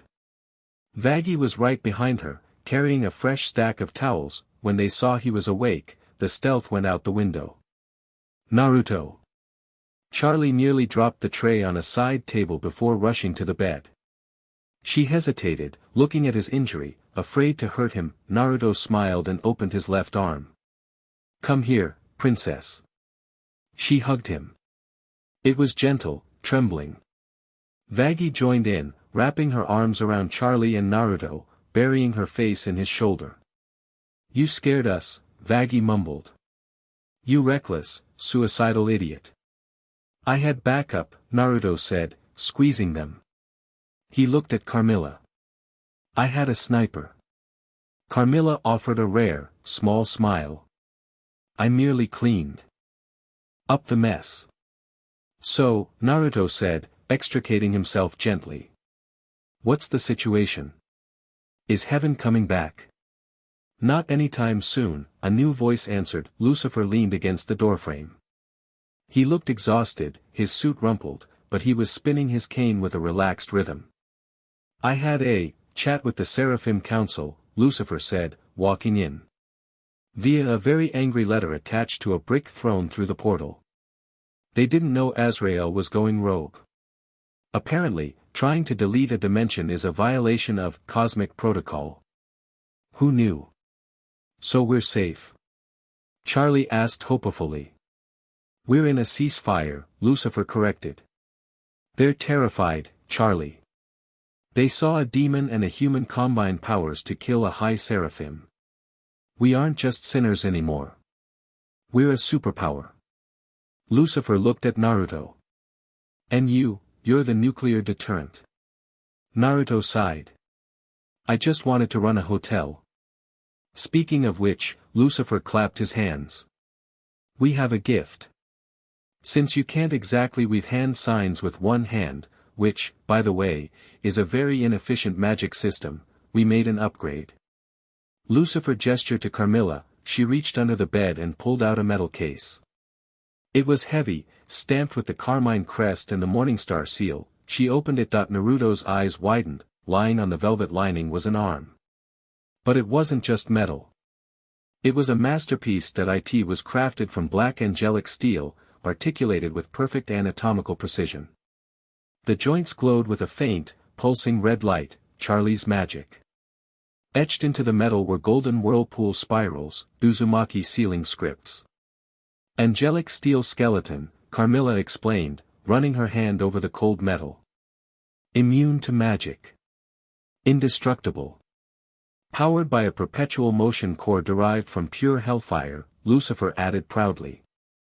And I added a few features. It has a cup holder. It does not have a cup holder, Vaggie snapped. It could, Lucifer muttered. Naruto reached out with his left hand and touched the prosthetic. It hummed, recognizing his chakra signature. Put it on, Charlie whispered. Naruto swung his legs out of bed. Carmilla helped him fit the socket over his shoulder. It locked into place with a mechanical hiss and a sudden rush of heat. Naruto grimaced as the nerve connections fused. It stung, then burned, then settled into a dull thrum. He flexed the fingers. The metal digits moved instantly, responsive as his own flesh. He made a fist. The golden seals flared. He stood up. He felt balanced. Strong. It's perfect, Naruto said. It better be, Carmilla said, crossing her arms. That arm costs more than the greed ring. Naruto walked out of the infirmary and into the lobby. The hotel was packed. Not with guests, but with residents. The cannibals were playing cards in the corner. Sir Pentious was helping Nifty clean the chandeliers. Husk was actually smiling at the bar, pouring drinks for a group of reformed imp thugs. When Naruto appeared at the top of the stairs, the room went silent. Then, slowly, they stood up. They didn't bow. They didn't cheer. They just nodded. A silent acknowledgement of the Alpha. The one who stood when the sky fell. Alastair materialized at the bottom of the stairs. He was fully healed, his suit crisp, his smile back in place, though it seemed less like a mask and more like a permanent feature of his face. The sleeper awakens. Alastair announced. And just in time. The renovations are nearly complete. Naruto walked down the stairs, the metal of his new arm gleaming. Renovations? Well, we had a hole in the roof, Alastair gestured with his mic, and the city, well, the city has decided that since the V's are indisposed, they require new management. Alastair opened the front doors. Naruto walked out onto the porch. The street was full. Thousands of demons filled the avenue. When they saw him, a roar went up that shook the remaining glass in the windows. Fox! Fox! Fox! Naruto shrank back slightly. What is this? This, Lucifer said, stepping up beside him, is politics. You killed the tyrant. You beat the invaders. By the ancient laws of conquest, which I wrote, by the way, this is your turf now. I don't want a turf, Naruto argued. I'm not an overlord. No, Carmilla said, stepping up on his other side. You're not. Overlords take. You gave. She looked at the crowd, then at him. You don't have to rule them, Naruto. You just have to lead them. Naruto looked at the sea of red eyes. He saw hope. It was twisted, bloody, and weird, but it was hope. He looked at Charlie. She was beaming, tears in her eyes. He took a deep breath. He raised his metal fist. The crowd screamed, a deafening wave of validation. Naruto lowered his arm and turned to the group. Okay. Show's over. Tell them to go home. We have work to do. That evening, the celebration quieted down. Naruto stood on the highest balcony of the hotel, looking out over the glowing red horizon.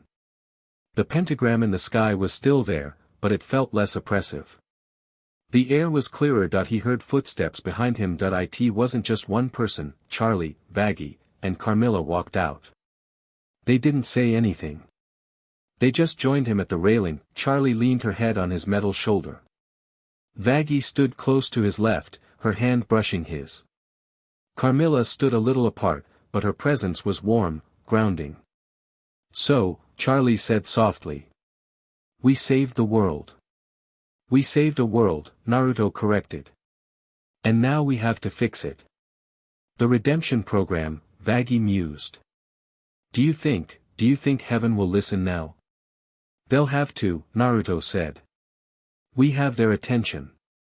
And if they don't? Carmilla asked, looking at the stars. Then we make them listen, Naruto replied. He looked at his new hand.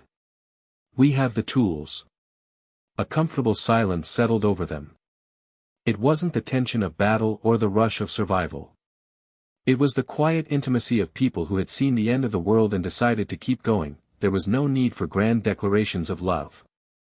The bond was there, forged in fire and steel. It was complex, messy, and real. Charlie looked up at him. What are you thinking about? Naruto looked at the city below. He thought about Konoha. He thought about the Hokage monument. He thought about the long, strange road that had led him from a lonely swing set to the throne of hell. He smiled. I'm thinking, Naruto said, turning away from the railing to face his family. That we're going to need a bigger kitchen. Charlie laughed. Vaggie rolled her eyes. Carmilla smirked. Naruto walked toward the door, the golden seals on his arm pulsing in the twilight. Come on, he said. Let's get to work.